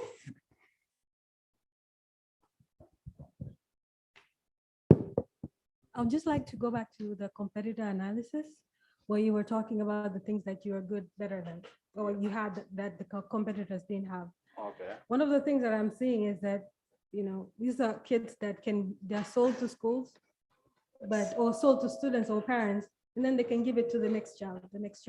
So how are you gonna deal with it? How are you gonna be innovative? Because if the other makers are not creating from the syllabus, it means that they are coming up with new things. So how are you competing with them in terms of innovativeness? Okay, so first of all, we targeted, we addressed the basic problem in school. They don't have syllabus-based Sanskrit. That's the first challenge. So we give them this, and after that, we have innovated different Sanskrits that are not directly related to the Sanskrit, to the syllabus. For instance, the organization like Sahara Venture, I was having a program in Tanga, and we designed the custom Sanskrits for them. So it's not like we are limited to the syllabus, and we can go around different angles in STEM area. We can build different skills, but the core problem of Tanzanian schools is that they don't have this, the basic one for targeting the syllabus first. So this is just the first market entry product, and then we go around different angles in STEM area. Yeah, thank you for the presentation. I just wanted to know how much it costs to produce one kit and how much it costs to get it to the student or the customer. Okay, so currently, according to our limitation in capital, we are producing this at 7 USD, I can say 15,000 Tanzanian shillings, and we are selling at 30,000 Tanzanian shillings. But getting it to the school, it's around 3,000. It's the cost of acquiring the student. Up to now, we have evaluated to that amount. And that is it for you. Thank you very much, Meet Kids, all the way from Mwanza. Asante sana. Okay, we are now down to 5 teams that have already pitched from the startup ecosystem, and we are happy to have an engaged audience here and virtually. I'm loving here. I have Mr. Joseph Everest's tweet. He says, investment money behaves in 2 ways. It goes where it's attracted and it stays where it's treated. Quote Salum Awad. Again, remember to continue tweeting with the hashtag Future Reimagined. Can we please give a huge round of applause to the first 5 teams that have already pitched? So we are really running behind time, but we can't speak of the startup ecosystem without talking about TSA. So I'd love to invite Mr. Zahoro for just a few minutes to tell us about TSA and what it does. Karibu, let's walk him to the stage, please.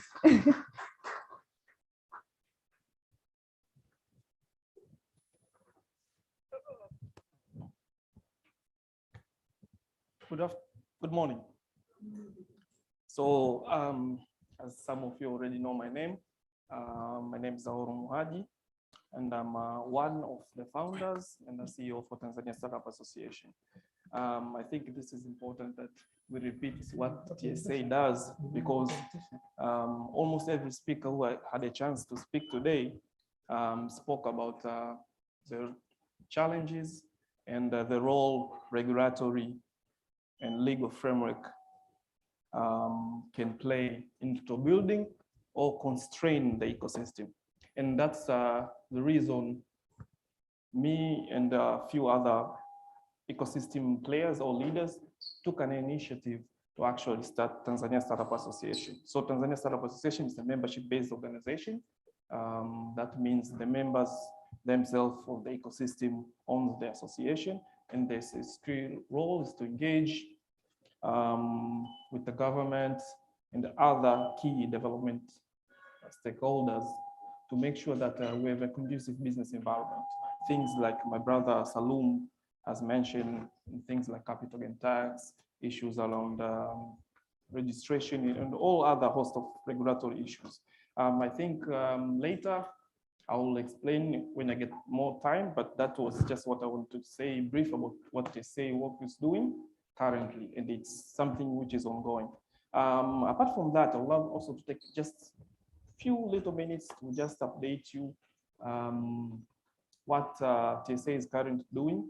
I've just requested just a few minutes just to tell you about our upcoming reports, which will highlight a lot of issues which we've just been discussing. So we've been currently going around mapping the ecosystem and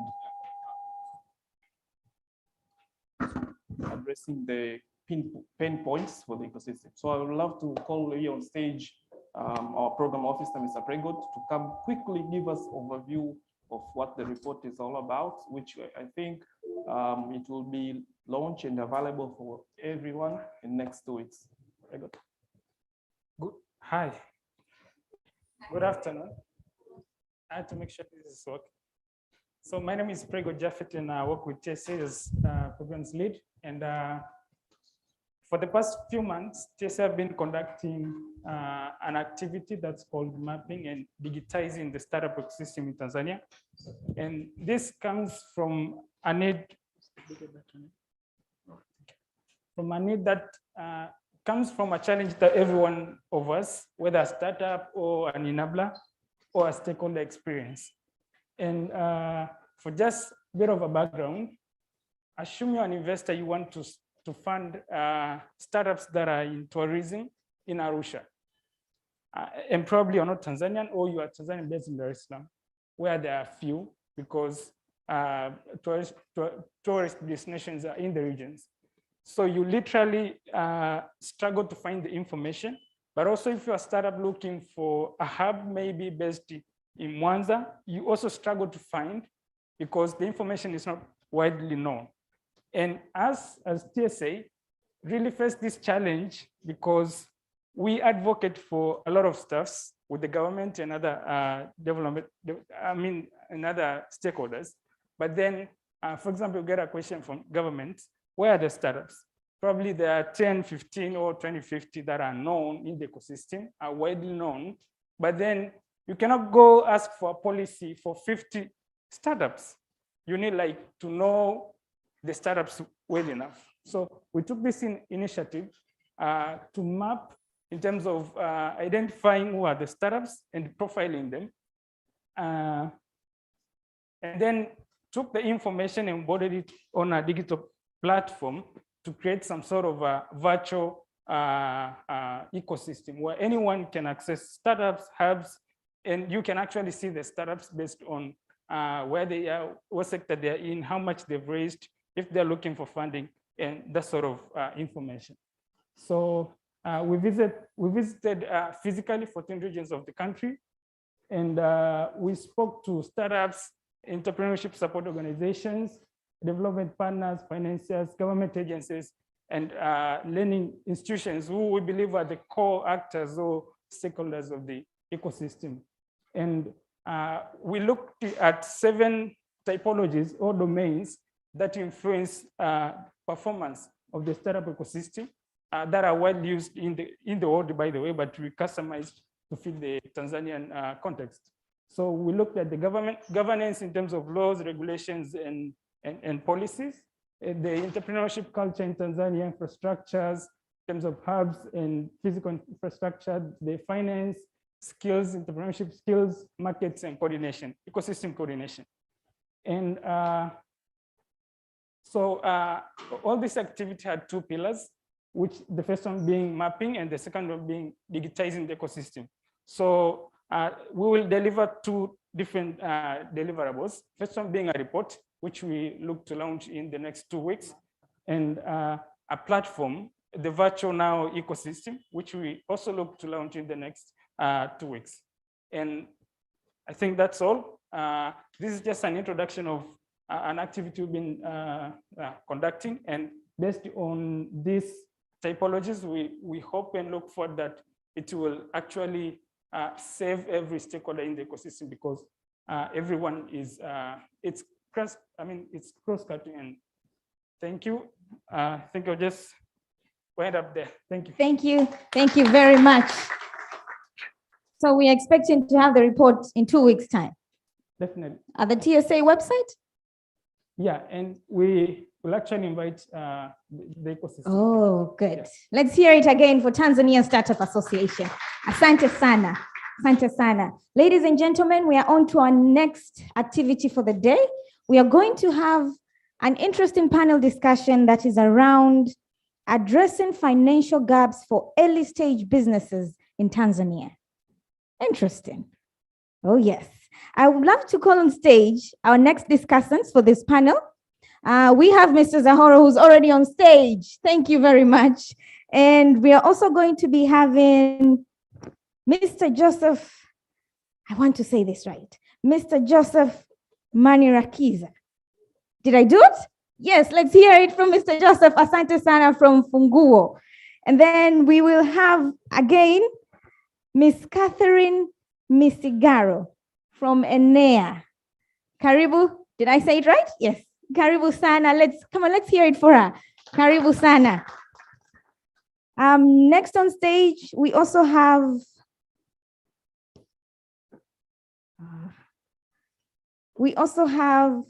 our moderator for the day, and that will be Mr. Andrew Mahiga from TPSF. Woo!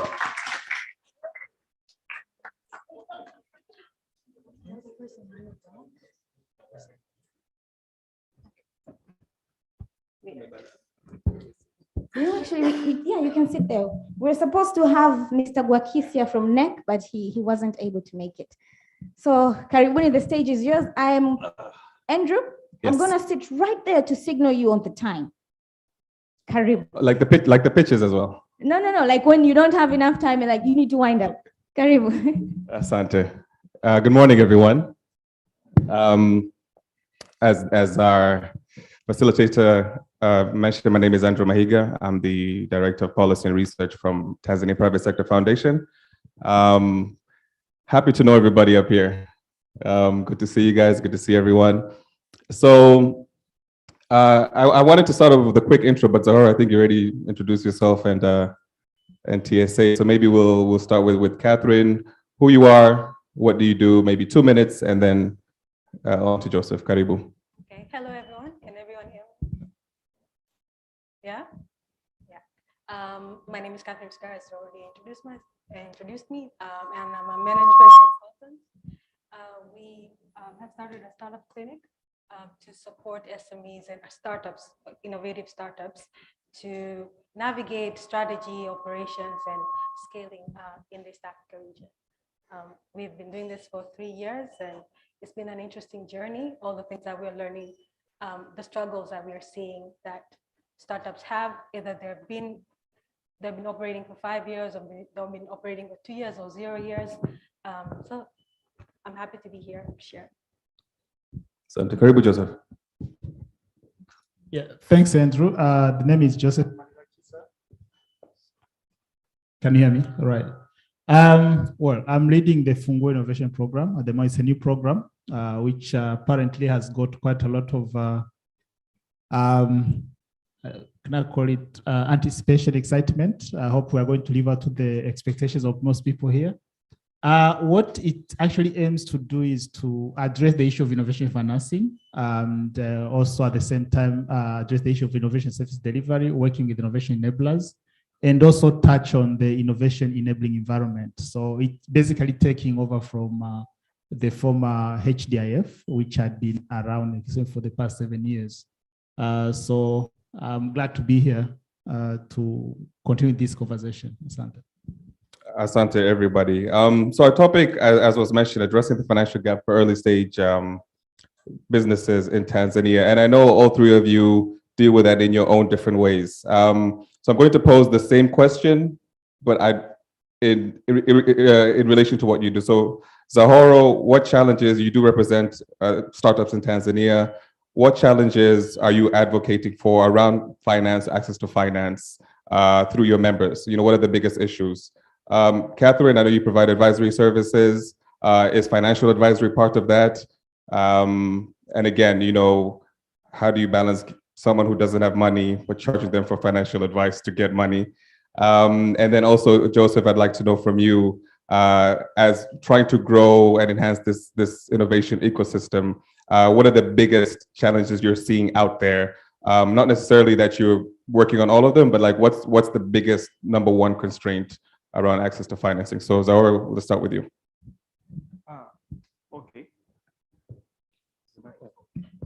Namski, oh, should I give him the mic? Okay, thank you, my brother Andrew. Okay, so to me, when we discuss challenges which are faced by startups here in the country, relates to finance. First, I think there's a myth that there's no enough money. I think there's enough money here and out there. That's something we need to establish. Quoting what my brother Salum earlier said, money or capital it's going where it's attracted, and it stays where it's treated well. So do we have the conducive environment to do just that? Do we have the regulatory policies, law, and legal framework to attract more money to come in and to stay? That's the question. And the answer is we're not doing enough on that. And that's what TSA, we are trying to engage the government to make sure that we create laws, regulations, and conducive environments as a whole, which can attract financing. There's already enough out there. I think it's just a way to make sure that we create the environment which can come in. But even here in our local country, I'll always mention this. Government itself, through its, first thing first, government has almost 51 empowerment funds in the country. There are 51 of them, both on able to support the big companies, but also the smaller ones. And they are divided, some on sector-based, some on different institutions. Last year alone, the money which was disbursed on the municipal level, we all know that municipals are required to set aside 10% of their income. Last year alone, 46 billion Tanzanian shilling was disbursed. And according to CAG, half of that, almost more than half, 25 billion, was not accounted for, just disappeared. So you realize that even the government is putting a lot of money to support, which can be used to support the early stage business, but it's not managing well. And this is the conversation we need to have, we as the ecosystem with the government, how best we can help them, to utilize even their own money well. Some people think all we need is just more grants, yeah? But I'll tell you, a lot of money, the partners have done a good job putting in, but I can assure you, there's no development partners put more money than the government has put. If the government distributes more than 46 billion a year to youth and women, that's almost $20 million in just 1 year. And it's not talked enough. So how can we make sure that this money is used efficiently? And that's the conversation we can only have with the government. We can also borrow an example in Ghana where the government itself started its own venture fund. And I think my brother Saluma has said a lot about this, how best way the government and other stakeholders can utilize their own money with partnership with private sector. Asante Zora, you brought so many other questions into my head, but I want to let Catherine also touch on my question, and then we'll get back to yours. Karibu, Catherine. Should I repeat my question, or? If I got you correct, you're asking if, like, how would someone approach me and what kind of— Yeah, in your area of work, you know, what type of financial related challenges do you see and do you provide to startups? Okay, so one thing about early stage business is that it's still early. You're on a trial that has no defined expiry date. You don't know whether this business idea will gain traction or you'll make money at all. So a lot of the entrepreneurs that come to our office, they'll just either be aspirational entrepreneurs, or they'll be, I need to do this because I don't have a job. COVID took that away, so I need to kind of figure something out. So we kind of try to distinguish what kind of entrepreneur it is, and we also want to understand what their background is. Rarely do you find in Tanzania someone who doesn't have some exposure to business or a point of reference that they can use to guide them in their journey. So at that point, we don't charge anything. We just provide them with coaching opportunities where we just tell them these are the opportunities that are in Tanzania. And this could be like in the form of coffee session or like just emails, exchanging emails, or them sending us things and then us looking at it and giving them 2 or 3 comments. And then from there, you get now somebody who's like really committed, they really believe in their idea. So at this stage, that's when financial management is needed. And we don't think that entrepreneurs need funds necessarily, but they also need to be able to define what will give them value at that critical point in time that will generate money. So for some people, it's just, connecting them to the right person or a future, supplier, or getting a customer who maybe is not at that stage where they can buy from them, but can give them that guidance of what they need to do in order to get there.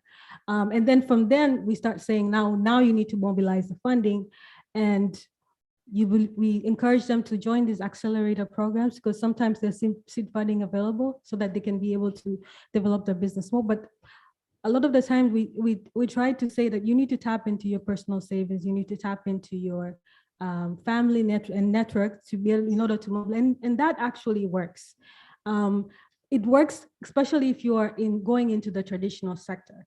And that's where I think a lot of focus should be in. And something that I want to share here is like when you have entrepreneurs, young entrepreneurs going into trade or manufacturing or things like that, they are at a stage where they have actually tried something that actually worked.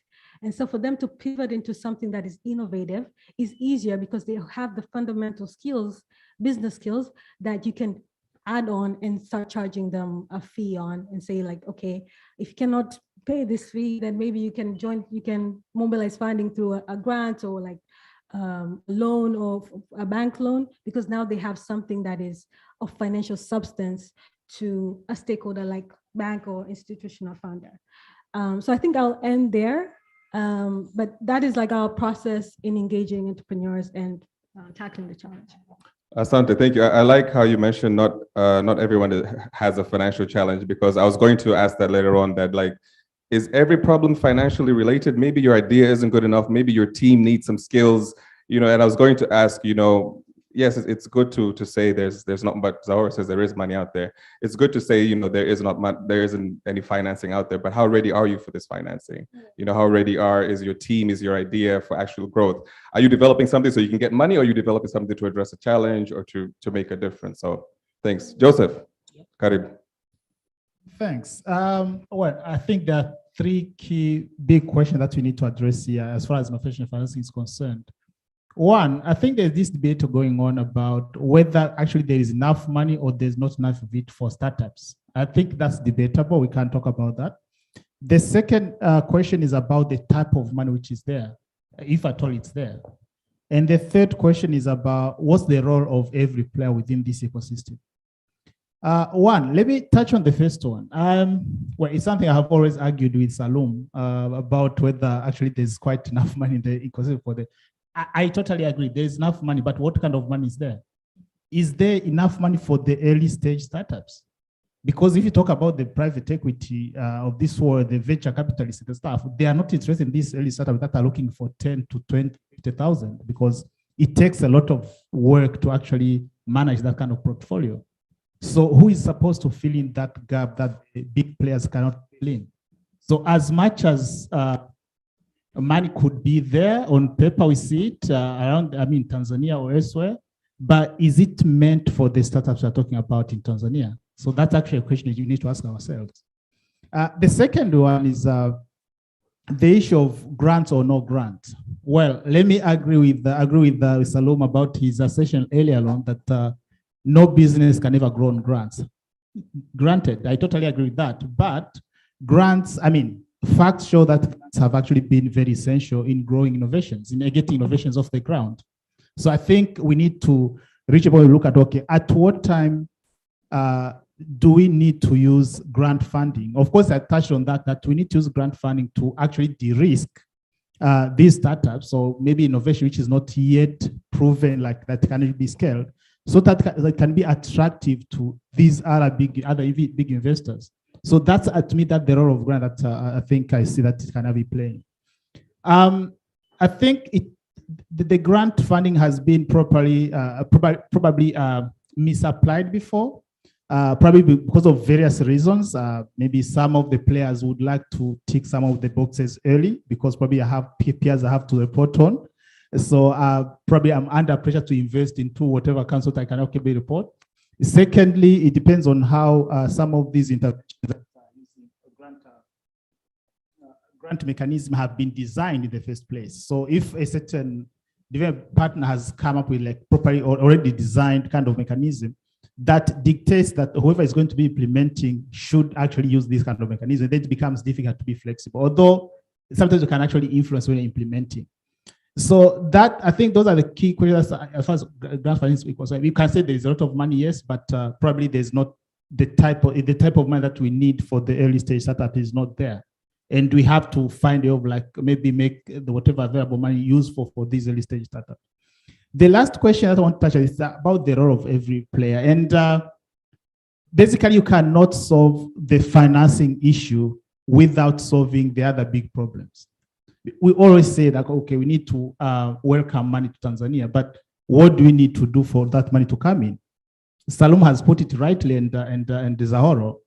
There are so many other issues we need to unlock for that money to come and actually stay. The issue of policy to keep on coming. You cannot touch on the financing issue without solving the policy issue. Right now, I think we are in the best place that at least the policymakers are listening. They're engaged in these kind of conversations. And I think this is actually the right time to capitalize on this momentum so that we can at least have some issues going. TSA is doing a great job. And the role of development partners like the one I work for right now, UNDP, it's not basically to actually go solving that. It's basically to work with partners who are pushing for that kind of agenda for it to actually gain momentum and support the efforts. So Fungo is still new, so we are still building these kind of partnerships around. So we'll be talking to people who are pushing this kind of agenda who are actually doing a lot of it to kind of support those efforts to make sure that at least we get where we want to get. So for now, let me end there. I think it's a nice discussion to have at the moment. Asante, thank you. Thank you, Joseph. Again, another question that I'll pose to all three of you is the issue of supply and demand. Like you're saying, there's a good supply of funding out there. But is it the case that potential funders or investors, what they're looking to put their money into isn't what these startups are asking for, Is there a mismatch between I have money, I want to put it to something, but everyone that's coming to me asking me for my money, there's no attraction, or I don't see a business case, or I don't see potential for growth? What do you think is the challenge that okay, China, if you leave there's a lot of government money that's not either being managed well. Let's put that to the side. Let's talk about, let's say, private sector money. Is there sort of a supply and demand mismatch between what's being asked and what's being offered? I think there's a multiple way to look at it. People here mentioned earlier that there's a issue that you have private equities, there are venture funds, which are not looking actually to fund startups in a very early stage. Okay, which is right. But also, do our laws and regulation allows even for those few who want to fund in early stage to come in? If you go to TAC today, there's an investment center, an investor show up there and ask to invest in Tanzania. The minimum threshold is $500,000 US. Salom, am I right? What's the minimum threshold for TAC? Yeah, I think it's 5,000 for foreign and 200,000 for local. Yeah, that's the minimum. Yeah. But most of our startups are looking less than that sometimes. Yeah, and I just saw this Kenya agency for investment, which is equivalent to TAC. They are now creating a spatial window where investors, even with less money, up to maybe lower than $300,000 US minimum threshold required in Kenya, can come in and invest. Here in Tanzania, we are not yet there. So you realize even for those investors who are willing to write those smaller checks, which are missing here, they cannot do that because the regulation doesn't allow. So again, we go back to the regulation. Does the regulation even allow for that supply to come in? Then the answer is no. Then you come here on the issue of saying, the money supplied is the issue of demand and supply. Listen, a lot of people I've heard looking to bringing money, they are totally commercial, and that's a sustainable way of doing things. They're not looking for something, somebody mentioned, I don't know how to put it, but they're not looking for a glorified NGO. Let's put it that way. They're looking for something commercial. And the way the money which is directed to innovation is more geared to support something what they called impact. Impact investment. Impact. But again, there's no clear definition what that impact is, but we just told impact. Then you're starting having an issue where our ecosystem is a bit confused, whether to just go full commercial or just stay on the impact side, and what that impact is. So you realize that there's a lot of money out there, but it requires certain, I'll say, terms and conditions, which sometimes the commercial startups cannot meet. Yeah. Then you have the ones which can meet those terms and conditions of so-called impact, are not don't have a good business case. Then we are all stuck in this limbo of trying to tick this box or the other, and we're lost in between. So I think there's a multiple ways to look at this on issue of supply and demand. Maybe we manage to clearly categorize these what we call impact startups, and what's a clear definition of those impacts, so that investors who are looking for those don't get mixed up. Or confused. And that's the same for the startup themselves, so they know where to look. Because sometimes it's advice there, here, we have money here for startups who are looking for startup to invest. Then you go there, then you hear, okay, we need to do a social impact, but what are the criteria? They're not so clear. So there's a lot of mixed up things there, which I think we need to iron them out so that the issue of supply and demand become very clear. Thank you, Zara. Thank you. That's glorified NGO. I like that. Catherine, do you have to add on that as well? Yeah, like I agree with everything you said, and I'm very passionate about that this question because I'm working on the demand side. After working on the supply side and seeing I was not getting any deals because there was just no investable pipeline, like as Salum clearly noted in the beginning. And I think it's the issue with demand is threefold. So the first one is for investors are looking for financial substance. The second thing they're looking for is a clear impact story. That an impact looks different for somebody who's profit oriented and someone who's looking at social challenges. And then the third thing, they're looking for a right founder fit. So with all that packed together, you look at Tanzania and look at what are the products that we're bringing to market. Some of these products cannot compete at the global stage. If we benchmark ourselves, and I love the presentation that was made by it was a Mchongo, I think. It was a brilliant one. And I think that's the kind of mindset we need to have. We are located here. Anything that is based abroad sometimes cannot compete with the local networks that we have and understanding of culture and understanding of actual product needs. So if you're looking at Upwork, they're looking at mainly services, but there's mainly services that are consumed there. But we have services that are not consumed abroad that are consumed here. That could be easily put into the system and it would add value. So having value enhanced products in the market is so essential to prove that you have financial substance.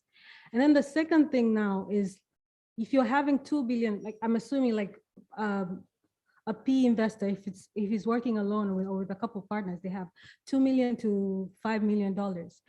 If they're injecting that money here, they're expecting almost a 60 to 75% loss rate. These are companies that get money and don't churn out anything.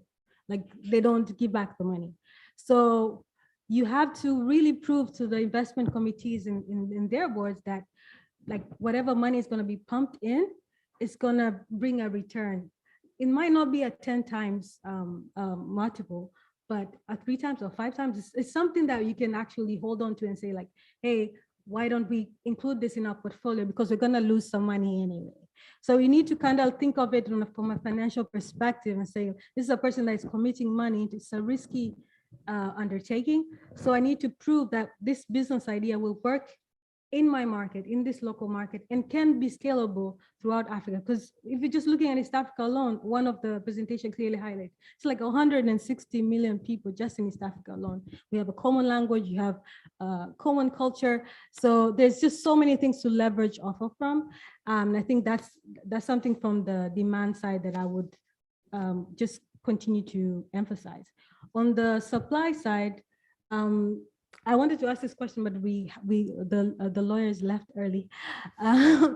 But yeah, when I was doing an analysis, well, if we were to set up a PE fund in Tanzania, it'll be uncompetitive compared to Kenya, Rwanda, Mauritius, or South Africa. It's not.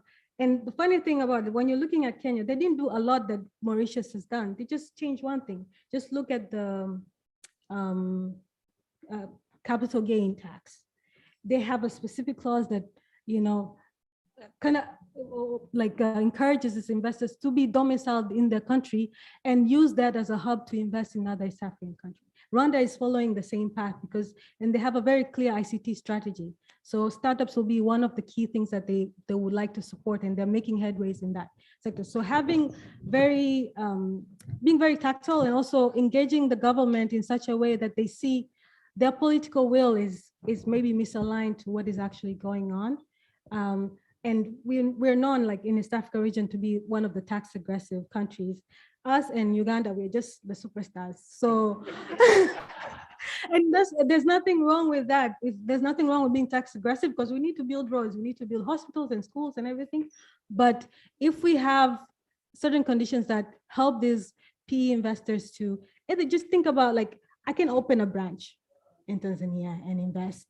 And that could be a gateway to other places to getting funding. That will be a step in the right direction because that's what Kenya is doing very well. Thanks, Catherine. Thanks. That was quite insightful. Joseph, do you have anything to add on the supply demand issue? Yes, maybe mostly I wanted to disagree with Zahoro because, well, I'm not coming from a purely capitalist kind of mentality or maybe purely commercial, but I also believe that it's actually business that are going to build this country. So, but we have to be balanced in the way we talk about some of the things, especially when it comes to like some of the investors, because it's always said that there's something like confusing about what probably investors would be looking for. Like some of them are going to talk about, yeah, we're looking for impact ventures, and that's the language we use in Funguo. So I felt like maybe that's appropriate to respond to that. Well, if you looked at most of the startups that pitched yesterday and today, I think majority of them are basically like business oriented, profit oriented, but all of them have got an impact kind of element of what they're doing, right? So I think that's just something that needs to be clear, because I don't believe in this notion that if you are like pursuing the profit motive, like you are forfeiting the impact motive. That's not, it's not necessarily, they're not necessarily mutually exclusive, right? You can actually be pursuing both. So that's number one. Second, the issue of mismatch, I think it's actually there, but it's also a matter of what kind of information are you seeking and where are you seeking it from? Because I believe that whoever comes in the country with a certain intervention or maybe a fund, they actually have some of the criteria already defined. Go to Salome, he's going to tell you, I'm looking for A, B, C, D. So if you do not qualify for whatever he's looking to invest in, then don't go to Salome, go to someone else who actually doing something which is actually aligns with what you're doing. I think it's just simple. I mean, let's just invest in looking for information, the right information for the right people. There's someone who's going to come, especially when it comes to these development partners kind of funding. They tell you, okay, we are interested in whatever businesses or NGOs who are working health, education, water and sanitation, because that's actually from our owners. That's why we say that is intervention. So if you are in another business, the tendency that has been right is like, I mean, I can do something related to that when it's not actually your core area. So just don't go there. Let people who are working in those areas at least follow that kind of fund. Don't necessarily make up a project to meet the criteria of a donor or a funder just to get that money, because it's not going to get you, it's not going to be sustainable, because that's not what you do, that's not your passion. So I think we just need to be very clear and also need to be honest when we are doing something. One more thing that I think I've seen in most of the pitches today and probably yesterday, I feel like especially I think that's something that Salome touched on. When it comes to the ask, somebody just drops a number. Like, okay, fine, it's your business, but have you actually thought about that money? And have you actually looked around to see which kind of ticket size of this fund or this particular is actually looking for? Because the moment some people are going to look, okay, maybe this is not for me, they're not going to look at it. Yeah. So I think we also need to kind of see what kind of money are we looking for, in which particular sector, who should I follow as a funder, and basically be also, I mean, if someone is looking for impact, I mean, there is impact in everything that the business does. So just put it out there that we are going to make profit, but at least we are going to be employing people. SDG number, I don't remember that, like in decent employment is there, you know. The SDG are so many right now that actually it can actually touch on everything that you do. Yeah. Of course, except tobacco, the card of like tobacco. So. Thanks, Joseph. Yeah, good point. Even when Salome asked, you know, if we only have 30,000, can you take my money? What can you do with it? You know, it made me remember his question that how did you come to this figure, and who, you know, are you asking for to the right person about this figure? I know we're out of time. I just wanted to get 2 minutes each, sort of party piece of advice or words. One, to people seeking financing or investments, and two, the second part is to potential financiers or investors in this room. What piece of advice would you, especially local investors or financiers, what piece of advice would you give to the startup seeking finance and also to the investors? 2 minutes maximum. Okay. All three of you. Okay. To be brief, I think if I have to invite to advise an investor, I'll advise that investment is a full-time job. Most people think it's just something you can just investing in startups. It's not something you can just put your money and go stay at home. If you wanted that, you could easily invest in stock exchange or maybe go buy treasury bonds, because the government will work for you and pay you a dividend. But if you want to work on startups, to invest in startups is a full-time job. Take your time to learn, take your time to understand the sector, and make sure that because when you're investing, maybe if you're doing equity, you become shareholder and owner of the business too. So your responsibilities doesn't end up with money alone. It also comes with following up, putting the good governance on spot, and actually helping out the entrepreneurs to actually scale their business. So it's not just a game of just putting money and stay on the sidelines. That's what I'll advise. Thanks, Zahara. Very good advice. Catherine? My advice to entrepreneurs looking for financing would be focus on the product market fit. Like that's the most important thing that will help you fundraise.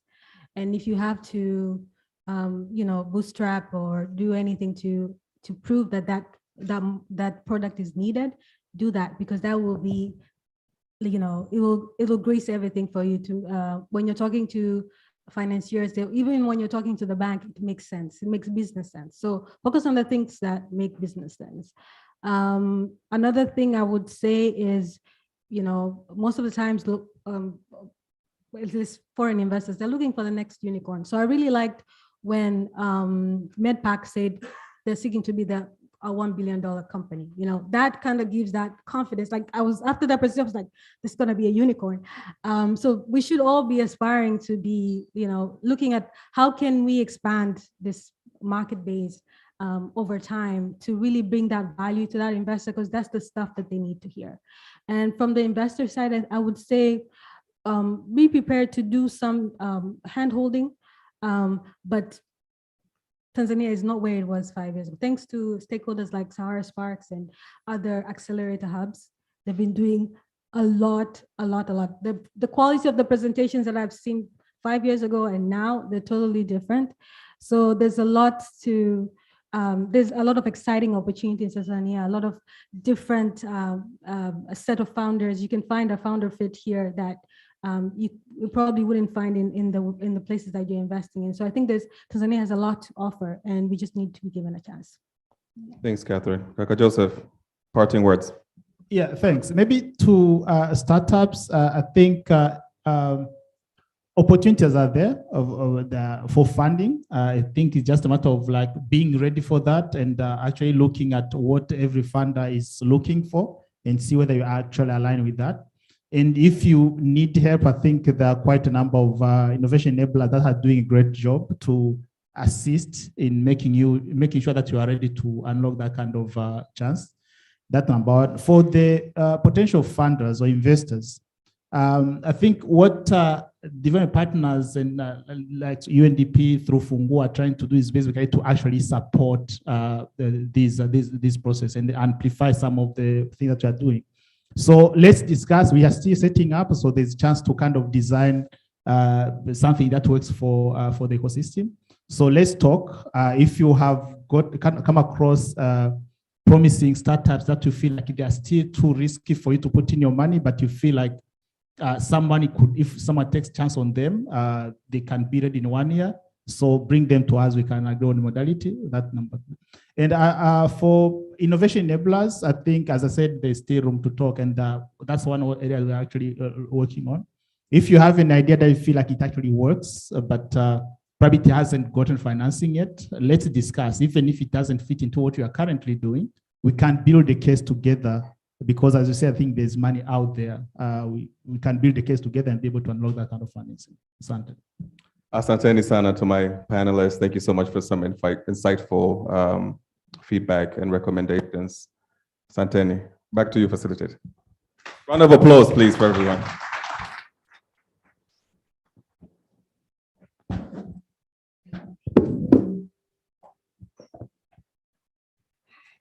Asante sana. Thank you, Joseph, Catherine, and Zahara, for the great insights that you've shared in this discussion. And thank you very much, Andrew, for the brilliant moderation. A big round of applause one more time for the session. Asante sana, ladies and gentlemen. We are very grateful for your patience and for closely following up in this session. We are down to the final session with the 5 remaining teams that are going to pitch for the next 5 minutes each. We are very happy that you're here. Again, this is Sahara Sparks 2021. We've had a series of events since Monday, and today we are wrapping up, kickstarting with this national marketplace today. So next on stage, I would love to call Mrembo Natural. This is the second lady on stage today. So let's please hear it from Mrembo Natural. Karibu sana.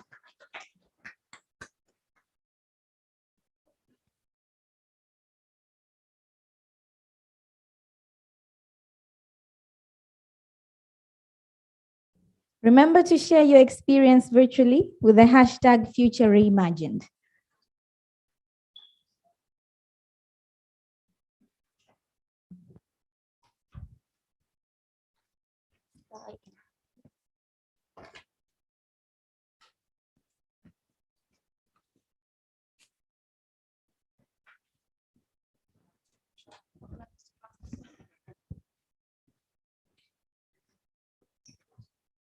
Good afternoon, everyone.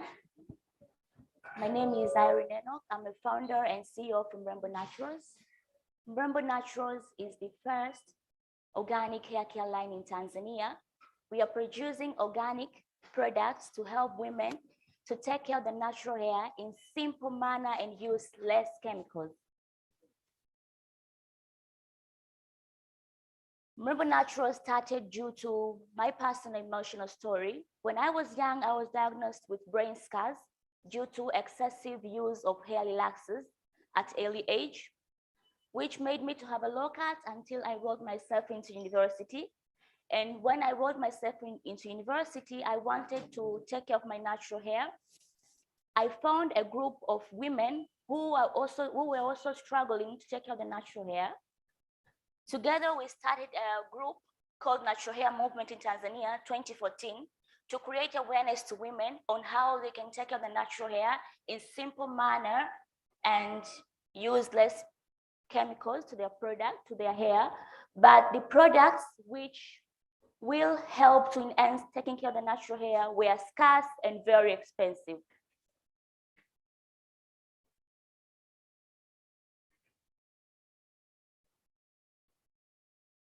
Market size value globally of natural hair 2020 is 8.5 billion. In Tanzania, we have 25 women aged from 1 to 50. And according to the research which was done, 10% of them have natural hair. We have been very consecutive with our numbers to take only 250,000 women to be our market share. And if these women use only 30,000 per year to buy one product from Mrembo Naturals, our total turnover will be 7.5 billion Tanzanian shillings. We have been in the business for a year with the 1 million turnover, and we sell out very fast every month. We have 150 loyal customers in Tanzania and Kenya, US, and UK. We have two business models, that is B2C. As I said before, we have 150 loyal customers in Tanzania and over 500 one-time customers. Also, we have been in B2B recently.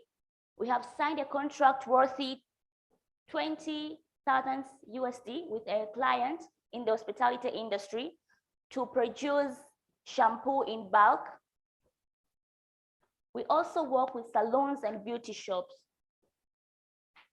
We have a very strong online presence in social media, especially Instagram, where we share our products and we share them in a term of lifestyle to help women to take natural hair as a lifestyle. And also we are planning to adapt other e-commerce platforms like Shopify to partner with different influencers and lifestyle influencers. In natural hair, we make it very simple and accessible. It is very easy to get our products. You can just search, get what you want and order, and we deliver to you very fast. We have three main competitors in Tanzania: Natural Desire, Shime Organics, and Amy Naturals, but we stand into advantage because we are eco-friendly. When we produce our product, we don't omit any carbon. We have zero beauty carbon. Also, we are certified organic, we are sourcing our ingredients from certified suppliers, and those ingredients that we are finding in Tanzania, we make sure the ingredients, we know where they are coming from and the process they undergo. We are impact business. 10% of our profit, we help young women and young girls who are less privileged to receive education. This year, on 1 year anniversary, we have helped one woman to start her salon by giving her equipment, and we are asking for 50,000 USD, which will use 30% for production, 40% for machinery, and 20% for marketing. We are a team of 4. I myself, I have a very good background of marketing. I have been in the cosmetics industry for 5 years. We have Adeline Moshi. She's very good with business and operations. We are together, we are working with different 15 agents across Tanzania. Thank you so much. Brilliant, brilliant. So do those stay with the audience, or we will have to collect them back? Thank you. Thank you very much for the brilliant presentation and for your beautiful natural hair. Asante sana. Can we please invite questions from 1 or 2 people from the floor? Karibu. We'll start with you and then Esther.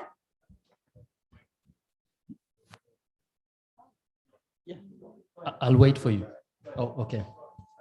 No, I was just looking at this, and my first question is, this is the health-related product.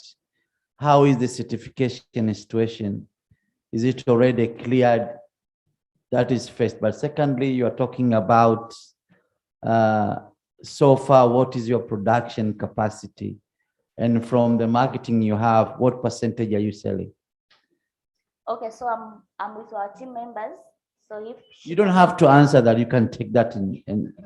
So I know it's going to be tough for you to. It is not tough. We can answer that. I think we are prepared. So.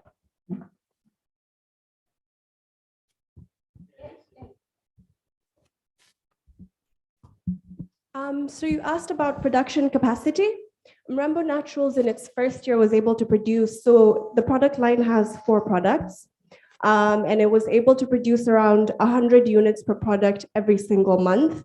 The issue that Mrembo Naturals is currently facing is that there's much more demand than it can meet. So every 2 to 3 weeks in a month, 100 units are gone.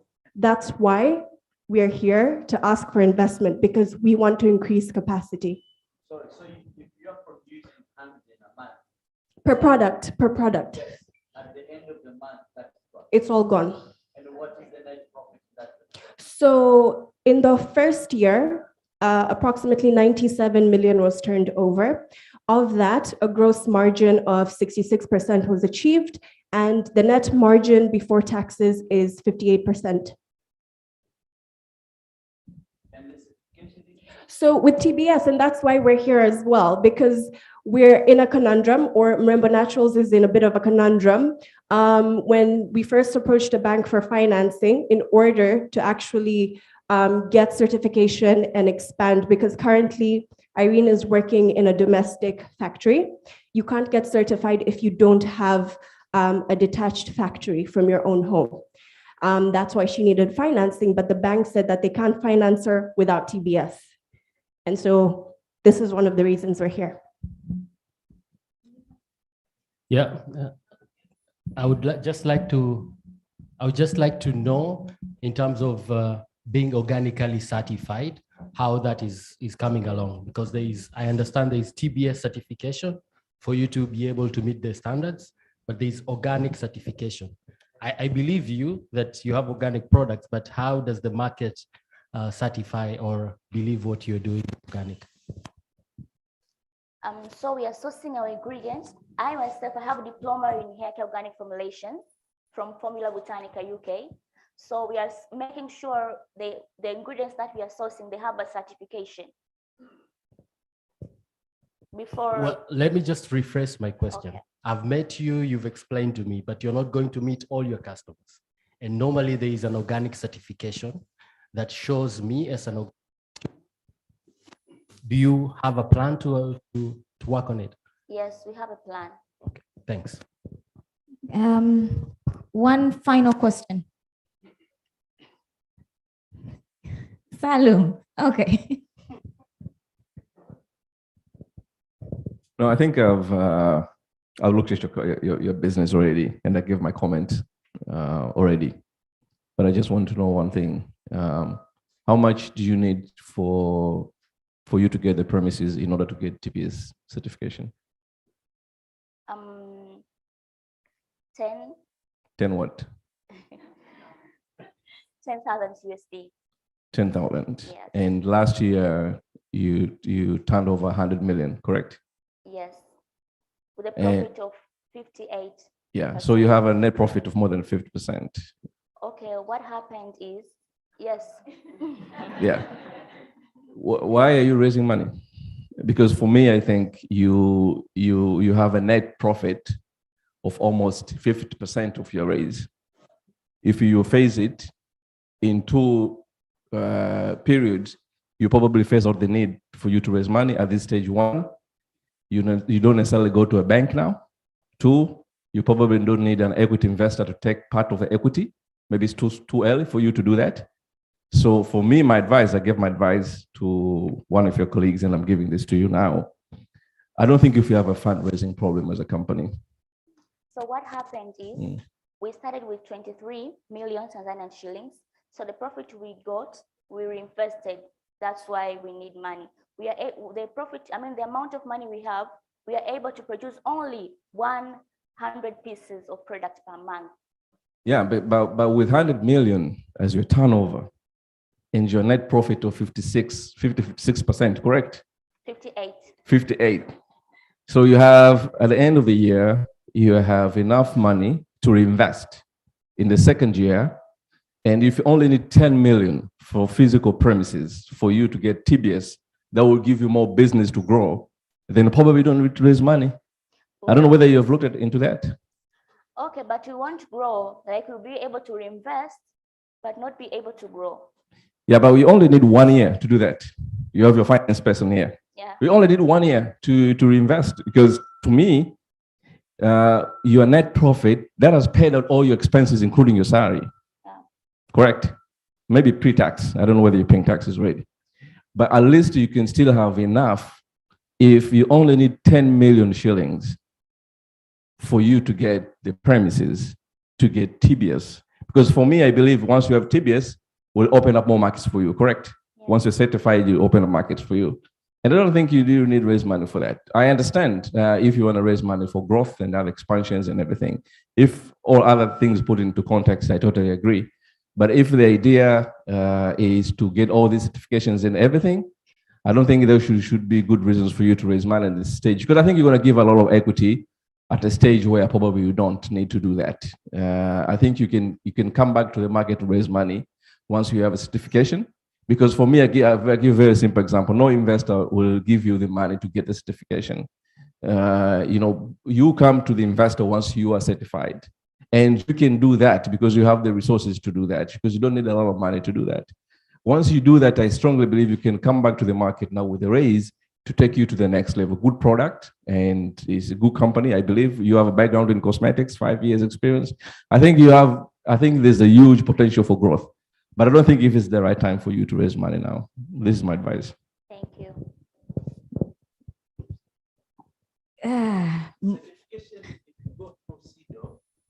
So, yes, but you must have a premises. I have pseudo certificates. Mm-hmm. 1 more minute for you guys. Karibu. I completely understand where she's coming from, and I'm interested to invest, certification or no certification. We'll find that premises will build capacity in your business, and we will work with you to ensure that when we come back to raise money, we're talking about $1 million raise upwards. Thank you. Sometimes, I mean, one of the biggest challenge is exactly that. You know, our SMEs and entrepreneurs don't have the right tools, resources, and environment to get to a point where they can have investment conversations with templates that are a bit different. You know, so we require to put in more work, and I'm happy to do it. Asante. You've really taken the spotlight today. Asante sana. I think that's it for you today. Please, let's hear it from Rainbow Naturals. And please, thank you. Another round of applause for Irene Kiwir, who's willing to invest. Thank you very much. We are really running out of time. Thank you also for the brilliant questions and the challenges that you've imposed, because this is for the benefit of everyone. There's always two ways to look into it. Ladies and gentlemen, we're on to our next speaker from Pakota Solutions. You only have 5 minutes. Karibu. Let's hear it for him. Come on.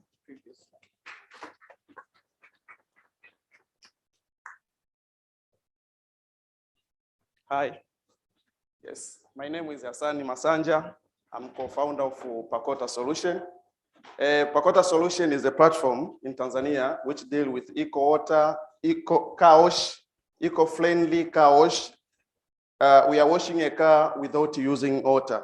As we know that in Tanzania, we're facing the challenge of water. So for us, we are coming with a new technology of washing a car by using this machine. This machine is called a Pakota machine. We are washing a car by using a chemical solution, which is very friendly and harmless and the water soluble wax. So far, we have a two points or two stations in Dodoma, at Kambalage, Loyal Village, and one is around in Dodoma. We are just moving around because that machine is movable. It's go anywhere. So far we are trying to establish a new point or a new station in Dar es Salaam. So before we establish, we did some research for finding the number of cars in Dar es Salaam. We know that according by report 2012 in Dar es Salaam we have almost 1 million cars. So for us, we take quarter of that 1 million car. We take almost 0.25 times 1 million, and the times price we are washing a car, which is 800. We get that, we can get a big opportunity of 80Ks. So we have a strong team with a deep market and the technology and also execution experience. So attraction, we are planning, if we seek the 15K series to buy buy 10 machines, we can able to use to the user of 42,000. A problem, a developing country are most affected by the water shortage, flooding and poor water quantity. Up to 8 of illness in the developing world are linked in inadequate of water and sanitization. So water is a vital, and the cities are experiencing a critical shortage. So that's why we must optimize the usage of non-essential purpose, like car washers, convenience. Car wash, we're using high pressure waters, approximately 20 liters per car. Yeah, as we know that in the car wash industry in Tanzania now, we are washing one car by 20 liters. But for us, we are washing a car by 75 mils of water. And that's 75 mils of water. We are not washing a car in the body. But what we did, we are washing the microfiber process. So Pakota solution does exactly harmless and the water soluble. And also, we are seeing another challenge. One of the challenges we have already told that due to the poor shortage of water, another is the busy consumer. Assume that most of people in Dar es Salaam, we are going to the work here in the morning and we leave at the night. There are no any time during the week. So for us as a Pakota, what we did in Dodoma, we are just moving to the office and to the parking, to the apartment. Let's say for this time we're parking at the Kambarage Tower. So we are washing the car while the people were working to the office. Another challenge is spending too much time. Nowadays, in the car industry washing, we are washing one car almost per 1.5 hours. But for us, we are washing one car for 25 minutes up to 30 minutes. Solution. At the part of a solution, we are introducing the unique water-based chemical for washing car without using the external waters. Pakota waterless car wash is for painted surface, which is normally difficult to clean without high pressure water. We escape that cost. The products help in remove of the dirt and mud hard dust by dropping oil and the grease. What are the benefits for the consumer? One is save time. As already said, now, once you go to the car wash in the streets, we're washing a car almost for one hour and 1.5 hours. But for us, we are washing for 25 minutes. And also we save the money. For us, we are washing for the 4 to 3 USD or 80,000. And also we're getting a job. Up to now, we have 80 people who are moving to the different place. It's also to save water and it save environment. What are the competitor? Now the competitor is the green machine from South Africa. It's spray waterless car wash in Hispan and the Acro cleaning. Thank you.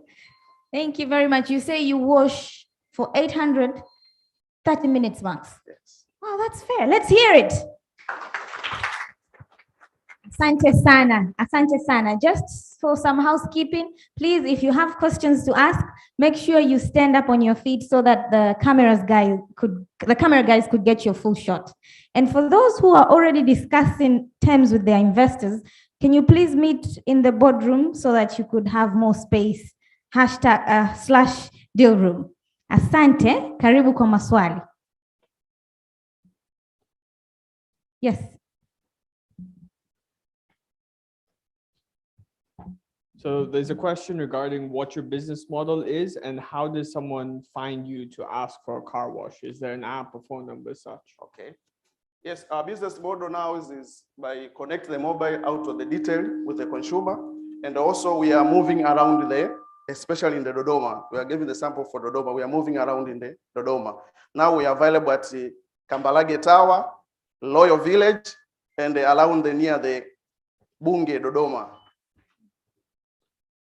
Our contacts. Oh, there's a website too. Another question? Asante sana. Asante sana. Thank you. You have a question? Comment. Yeah, so just a good news. We're going to put 25K to this guy. That's not a common. Yeah, so 13 million people by 2030. Do you know how many cars will need to be washed without water in Dar es Salaam? If you're ready to join us, email me. Oh, thank you.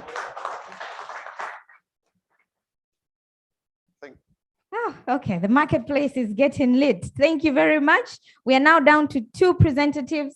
And without further ado, I would love to welcome Setlo on the stage. Let's hear it. Mohammed, karibu.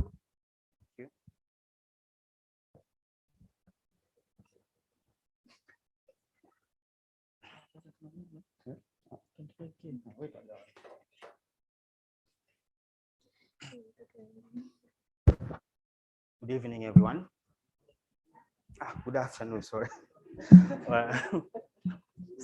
It's crazy here. It's very tough. All right, my name is Mohammed Awami. I'm a co-founder of Setlo. I may want to ask you a quick question. Does anyone own a small business out here? A shop, pharmacy, anything? Big one. All right. You're too rich for us. So we understand there's a massive problem on the ground. Over 90% of businesses are run on pen and paper. These businesses, they have no tools to track, manage, and grow their businesses efficiently. They rely on pen and paper to record on transactions.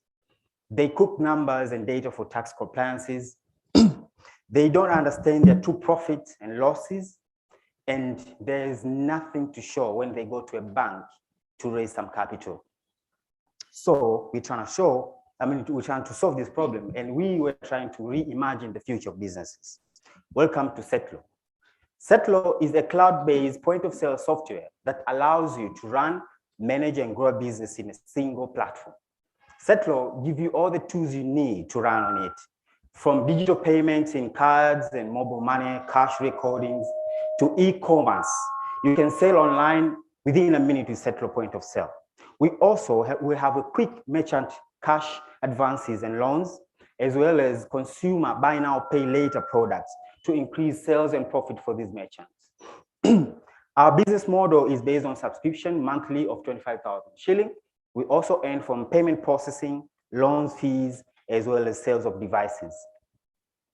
Our team is made up of people from system engineers, creative directors to bankers. Our competitors. On the ground, we found few traces of Square and Yoko, and we fit best in the market because we know our people, we know their local context, we know where they are lacking, and we're trying to solve their big problem. The market size, it is estimated around 2 million small businesses in food and retail. They are running on pen and paper, or they're unserviced. So how do we want to communicate with these people? We have a very powerful social media platform that we communicate through storytelling and dreaming, as well as a sales team on the ground in events and referral programs. We already have some sort of partnership in terms of Infineos and EVMAC, and some few banks have already shown interest to work with us in terms of payment and loaning. Our timeline, in the last 60 days, we've had 48 leads generated. We converted 26 active accounts who are using our system. We have already spent our own money in the tune of 15 million shilling to finance these devices. We are giving businesses devices like this to start digitizing their businesses. So our total device has been 19.5 million shilling. That total of the deals that we've made in terms of loan devices. And we have collected so far in the last 30 days, 1.9 million in subscription fees. So we have 3 regions. We already existing in Zanzibar, Arusha, and Dar es Salaam. We have customers in those areas. What we are asking for, 250,000 USDs. We want to digitize these businesses. That's the majority of the money will go there and not paying our salaries. And we want to achieve at least 2,000 active accounts in the next 24 months. How do we make money? Once we have 2,000 accounts at least, we stand a chance to transact at least 9 billion shilling in terms of digital payments through our system. That is at least 3 transactions a day on a minimum amount of 100,000 shilling, whether it's mobile money or credit card transactions. And we hope we're going to make money in the next 4 to 5 years with us. Thank you. Asante sana, Setlo. 250,000. Yes. That's the ask. List. Thank you. So let's hear it for questions. Anyone here before we invite the virtual audience? Yes, Karibu. Sorry, what's the device repayment model for the merchants? The value? The device repayment, because the device is alone, right? We are giving them a 3 installment payment plan at equal rates. So if this device costs around 750 to 600,000 shillings, so they are paying 200,000 shillings every month for the next 90 days. Okay, thank you.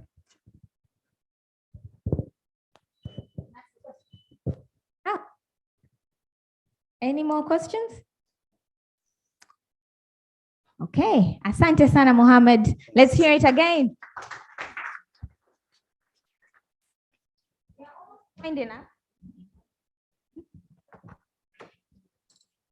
We're almost winding up with our next presenter. This is from Smart.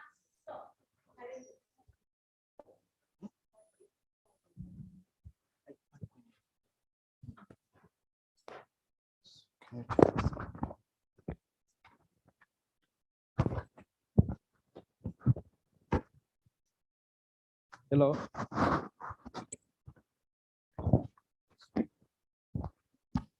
What Good afternoon, ladies and gentlemen.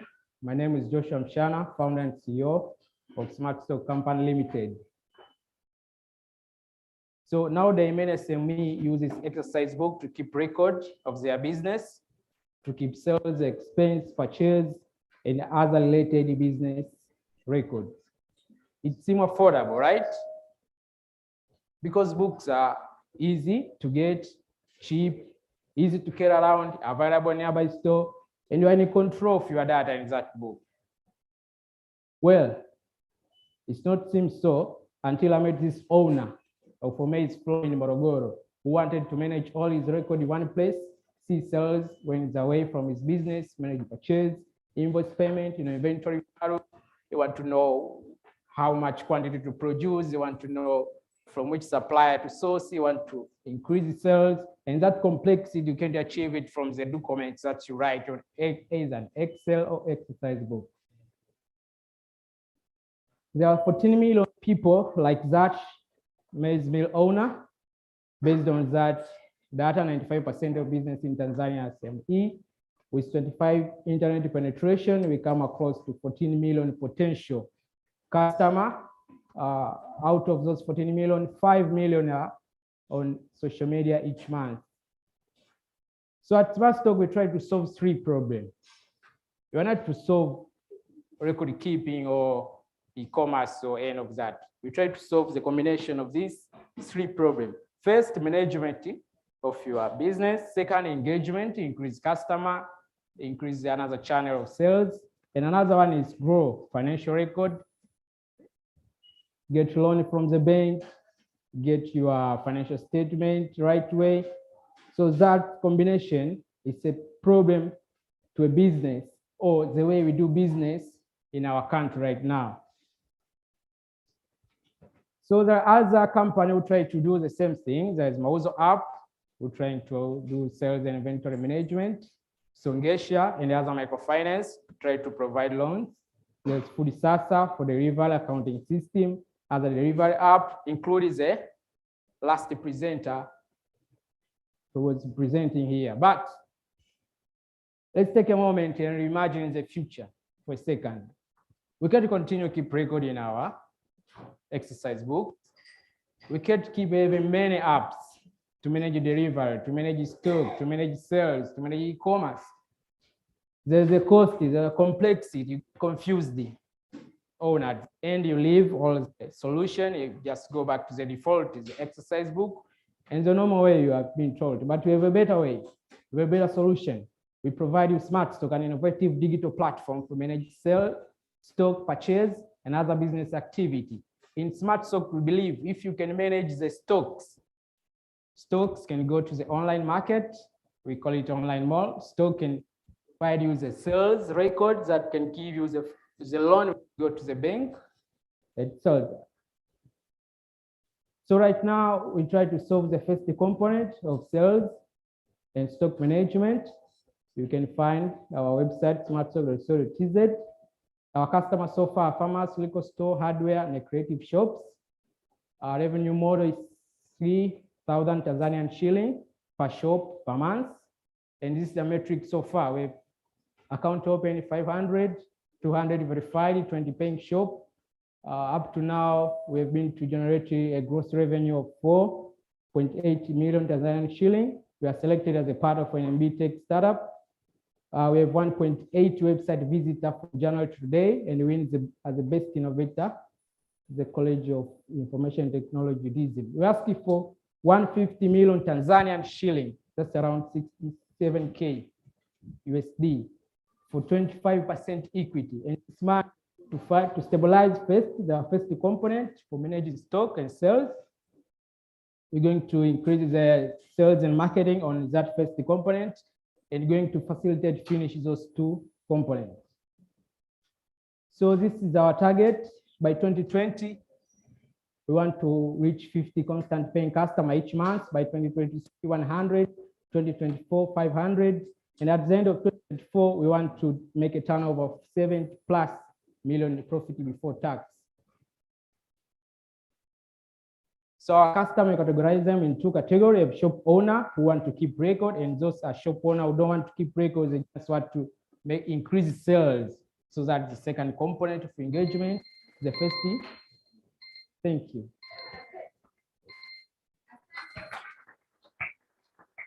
Hannah, I'll start with my first question. Yes. So is it 30,000 or 3,000? 30,000. Ah, good. Just wanted that clarity. Thank you very much. That is smart stock for you, Anasema, just 150 million. Let's hear it if there are any questions from the audience. Okay. I guess wamekuelewa sana. Asante, let's hear it for him. Yes. Hold on. From the previous speaker and you, okay? Yes. How do you differentiate yourself? Because this guy is making data management and accessibility. Yes. You're adding the e-commerce component, is it? Yes. And also the previous guys, he has the e-commerce. Okay. Yeah. So for now, for example, now, if you want me to invest, how much are you making so far? So far? Yeah. We have 20 paying shops, each pays 3,000 Tanzanian shilling each month. Just give me the total. How much? 30,000. So times 20. What is your total so far income? Each month. Give me 1 year, maybe. How long has that been existing? This year, we are going to complete 1 year. Okay, so far, what is the trend on your business? Okay, the trend in our business is there's a need in the market. In terms of money? In terms of money, we have Someone 20 wants paying. money. We have 20 paying customers so far. How much? How much you're making? Okay, let me. So go and do your numbers first. Thank you. Because how much you want? 250? 150 million. 150 million. How did you come out if you don't have the number? I have the number of that 150 million. So let's go and do that website. Okay. Oh, I'm really enjoying this. Thank you very much. Let's hear it again for smart stock. You have. Oh, Yeah. sorry, I didn't see. I just have a suggestion. I think I would really love to hear the 20 customers, at least a story from them. Out of the 30,000 they're giving you every month, how much they're making, and what is in it for them to keep coming every month. So maybe you have to consider that when you're doing your presentation. Thank you. Thank you very much. Thank you. Asante sana. Ladies and gentlemen, we are live 2021 with the theme Future Reimagined. We are now down to our finalists, presenters, and I would love to welcome on the stage Tanzania GET Safaris. Let's put our hands together for him. Karibu. Good afternoon, everyone. I'm so delighted to be here. My name is Goodluck Tesha, the CEO of Tanzania GET Safaris. And our mission is to connect travelers directly to local tour guides as field experts who protect nature. So this is John, and that has all happened after he spent hours and days trying to search at Google, Booking.com, and TripAdvisor for a safari experience. And the only thing he sees is a lot of fragmentation in information with lack of transparency on price. And this problem has faced more than 1.2 million travelers coming to Tanzania every year, creating a wide gap in demand and supply chain. So we created a travel marketplace and a social networking site, which is very simple to use. Both tour guides and travelers, it's just like Facebook. They can have accounts and be able to interact, to exchange information and ideas, and negotiate prices to make discounts, and as well as to make the process very short.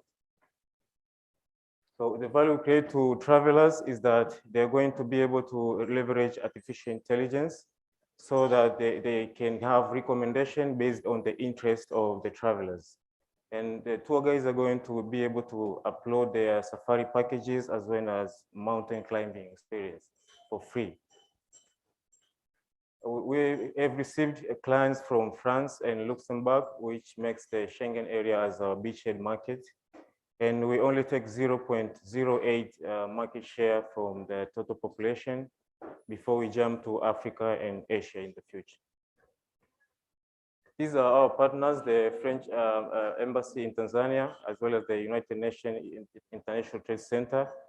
DuPont and Jensen is a travel agency in Luxembourg, and we receive clients from them as well. And we also want to partner with Black Rhino Visual Reality, which is a visual reality company in Africa. So our revenue is through commission, and we, according to the World Tourism Organization, there's more than $30 billion financing gap in this industry. And our plan is to only take 1% from that in order charging $22 per day per person in order to generate 275 million in 10 years. So the founders have been able to raise $25,000 from their pockets and be able to generate $9,020 after organizing 65 experiences by our local tour guides. And the future plan is to market in France from January. And thereafter, we're going to partner with Black Rhino VR. So this guy supplies visual reality devices. So we want to provide these devices to travelers who cannot afford to travel to Tanzania. And then we're going to develop artificial intelligence and big data, as well as scaling to South Africa and China. These are the guys who made John sleep on his keyboard, and we're going to use artificial intelligence and social networking to enable recommendations so that clients can interact. And so in the next 3 years, we are going to generate 12,000 transactions through our platform to make $1.3 million. And to reach that goal, we should be able to have $350,000 to do marketing, to develop the AI and big data, as well as to do operations for the company. This is our team. We have same values, and it's a strong, committed team in diversification. And we have combined experience of 32 years in working in the tourism industry for different companies as mountain climbing guides, wildlife safari guides, marketing, and software engineering. Welcome aboard. Thank you. Thank you. Thank you very much. Anakuambia, trust me, I'm the expert. Cool. Thank you very much. So let me invite questions, if there are any.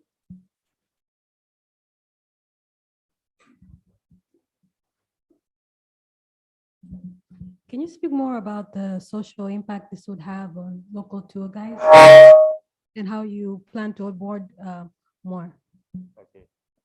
So actually, for right now, local tour guides are being hired by companies because they don't have licenses. And then the companies make use of the tour guides because they create the value in the industry. They spend the whole time with the client, but they don't make enough money. They get paid like $15 per day only for any experience that they provide, regardless how much the travel agent has made and the tour operator. So we want to make the transaction become direct from the traveler to the local tour guide so that they can make more money and attain resilience, especially after the pandemic. Thank you very much. And I think that's a wrap if there aren't more questions. So let's please hear it again for Tanzania GET Safaris. Thank you very much. We are down to our final presenter for the day. And without further ado, I would love to call to the stage Prosper from Shoket. You have 5 minutes. Karibu.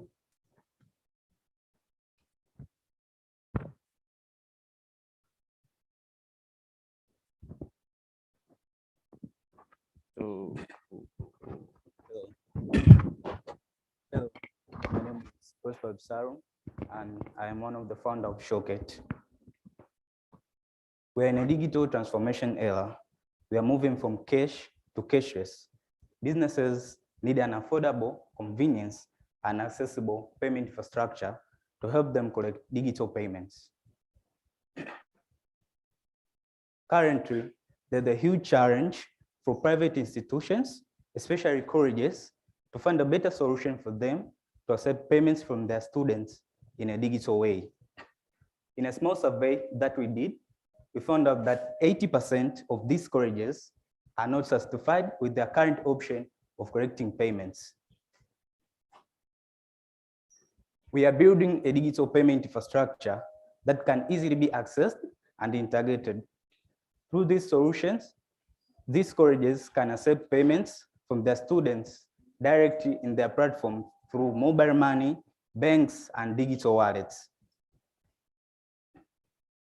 We are removing financial complexity by making it more accessible, convenient, and more affordable. In Showcase, we have built an all-in-one payment infrastructure connecting banks, mobile money, and digital wallets with colleges. In Tanzania, there are 436 registered colleges, but 80% of these colleges accept payments in a fragmented and time-consuming way. In a research that we did, these colleges are estimated to have 442 annual total revenue annually.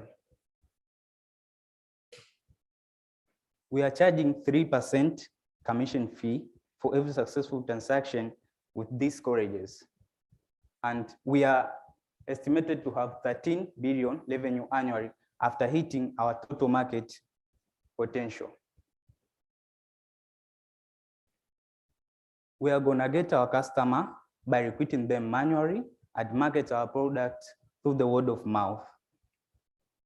I'd love to introduce our team working behind Showcase. The first one is me, and I am the founder. The second one is Area Dimrina, working on product development. And the third one is Joshua, which is working on business operation. So who are our target customers? We are targeting colleges which have no access to digital payments. Our primary challenge is to get trust from these colleges and to be able to convince them to move to digital payments. We are asking for 20,000 USD dollar seed funding, which will focus more on operation, product development, business operation, marketing, and sales. Thank you. Thank you very, very much. So do we have any questions for Prosper? Going once, Alexa, was that a hand? Going once, going twice, and it's a wrap. Let's hear it again for Prosper. Thank you very much. That was quite a ride. 11 startups, and that was quite a ride. And we already have 2 confirmed investors. Please just know that the deal room is still there. Meet Salhija Ramadan, wherever you are, if you're interested with a particular startup and you want to further discuss with them their numbers. We are very grateful for your patience and for being here. It's past 2 p.m. in the afternoon. This is the marketplace. We thank you all, even the virtual participants. It's funny, a person was once making a joke. When you're in school, you're being told to explain things in at least 3 pages. And now you're grown up, you're supposed to explain your concept in 5 minutes. The irony. But we thank you very much to all those who have participated today, the hard work you put in, the practice you've put in. Thank you. Let's please hear it for them one more time. Asante sana. Finally, I'd love to call on stage Mr. Jumanne Mtambalike for his remarks as we are winding up the marketplace today. Karibu.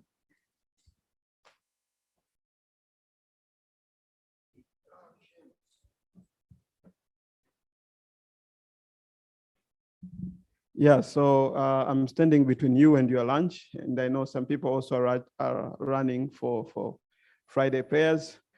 So thank you so much, everyone who has been here. It has been a very exciting platform. 2 deals has been closed. Can we clap for that? Yeah, because a marketplace without a deal being closed is like a singing ceremony. Yeah, so again, we're going to have a regional marketplace at 1400 hours sharp, and there's going to be a watch party here. So we'll have 2 TVs in front of you. You will listen to other startups from other countries also pitching part of Sahara Sparks this year, but also you will hear other investors from other countries showing interest to the startup that have been pitching. And for startups that have been pitched for the local marketplace, investors were literally following you guys on YouTube. So I saw the OB Equity and others following, so they might develop further interest to communicate with you because I have interest to invest across the East African region. So please stay here with us for the afternoon session. It's going to start 1400 hours sharp. Please eat your food a bit quick so that you can come back here in time. And we want to recognize one startup all the way from Rwanda that has come here to attend the event. So Mark from RockUp, please come and greet the audience. You have 1 minute to explain what RockUp does. Please come, Mark.